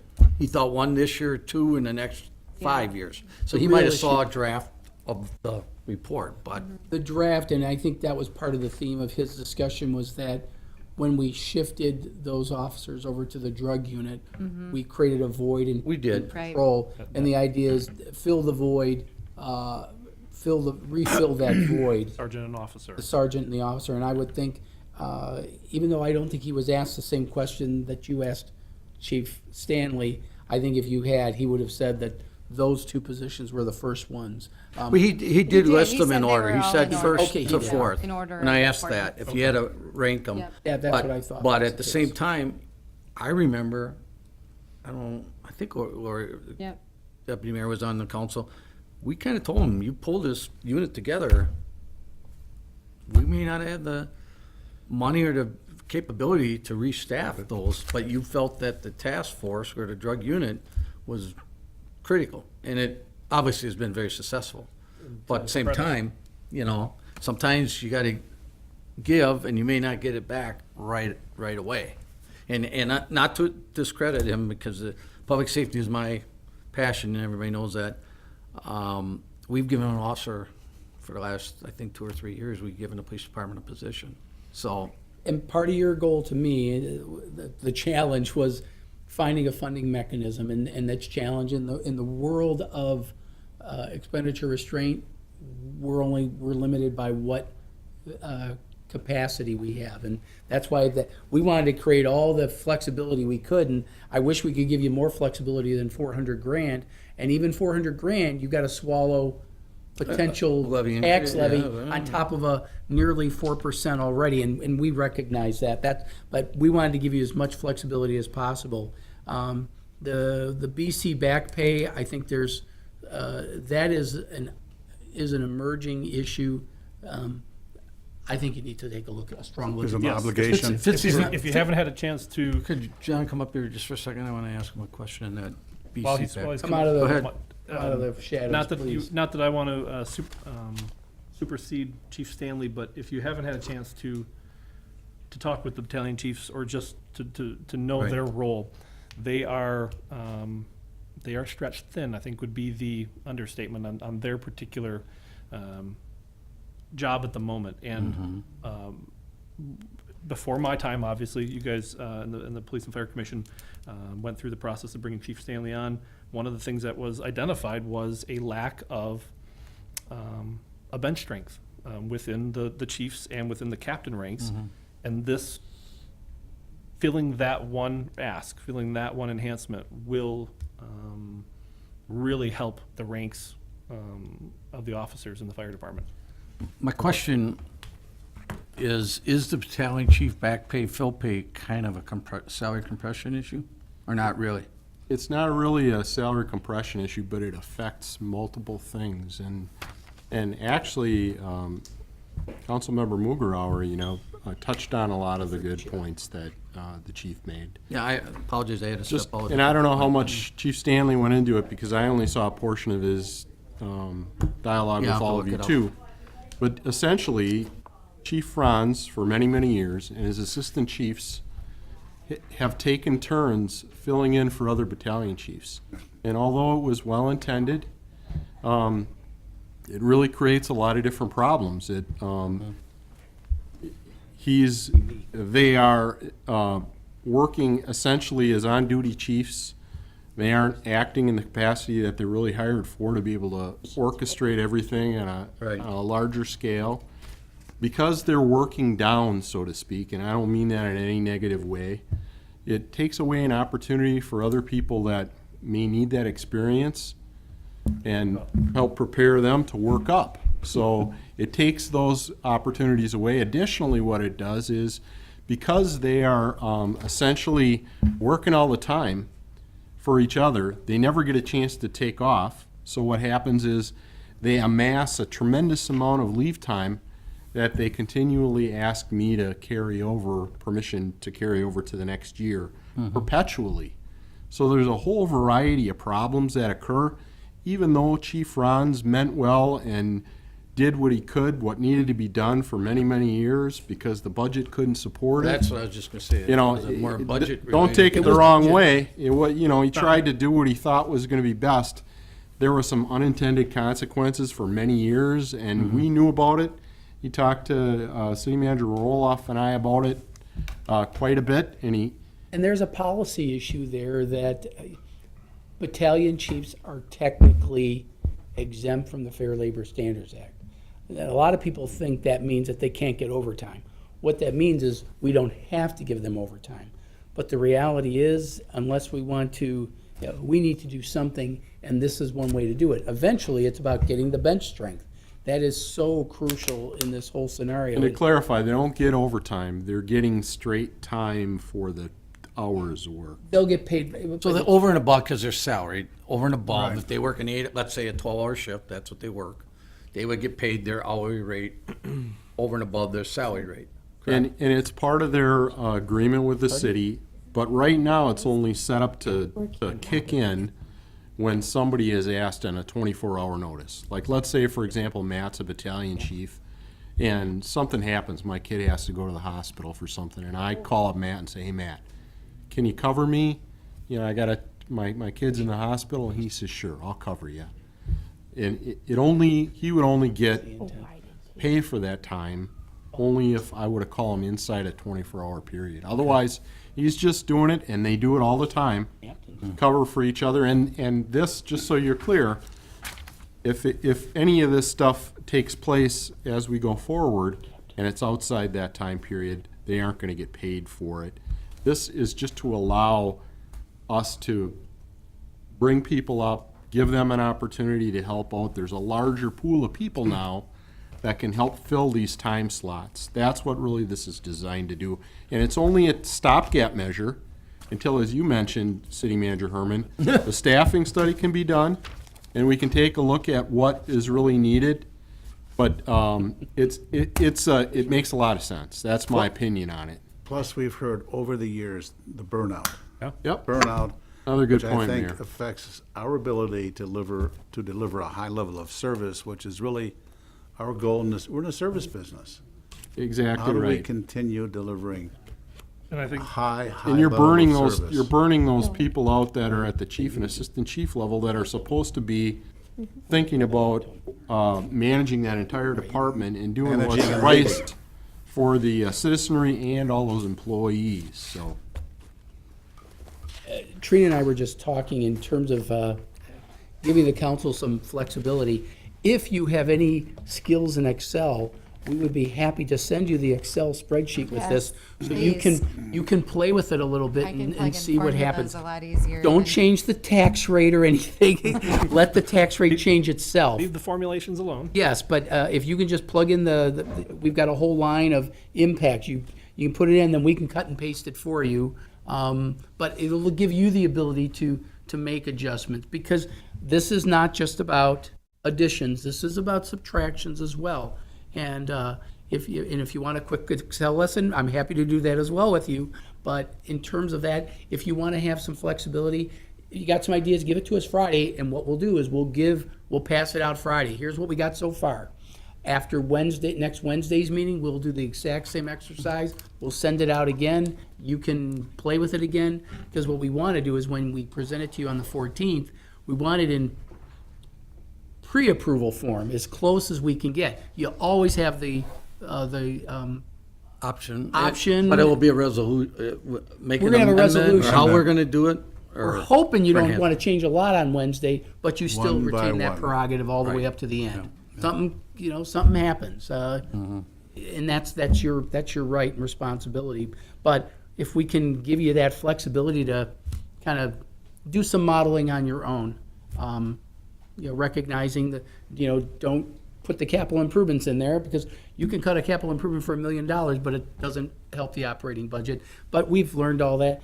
Do we have that memo we did a couple years ago too? That would be, it might be good, especially Matt being new, but about what you can and can't do. It's, Oh, that's good reminder, because we only do the budget one time a year, so, do you remember everything? No. yeah, you just need, just a refresher on all that stuff. But yeah, we'll get you the spreadsheet and you'll have some fun with Excel. And If there are no further questions, comments, thank you everyone for your time and devotion the last 2 days. Thank you for hanging Karina, in you've there. been a real sport to put up with really not feeling 100%. Thanks for giving up your So, time off and sleep and et cetera. Really appreciate your engagement with this process. Well, I gets think better, it's a gets better better every year. process.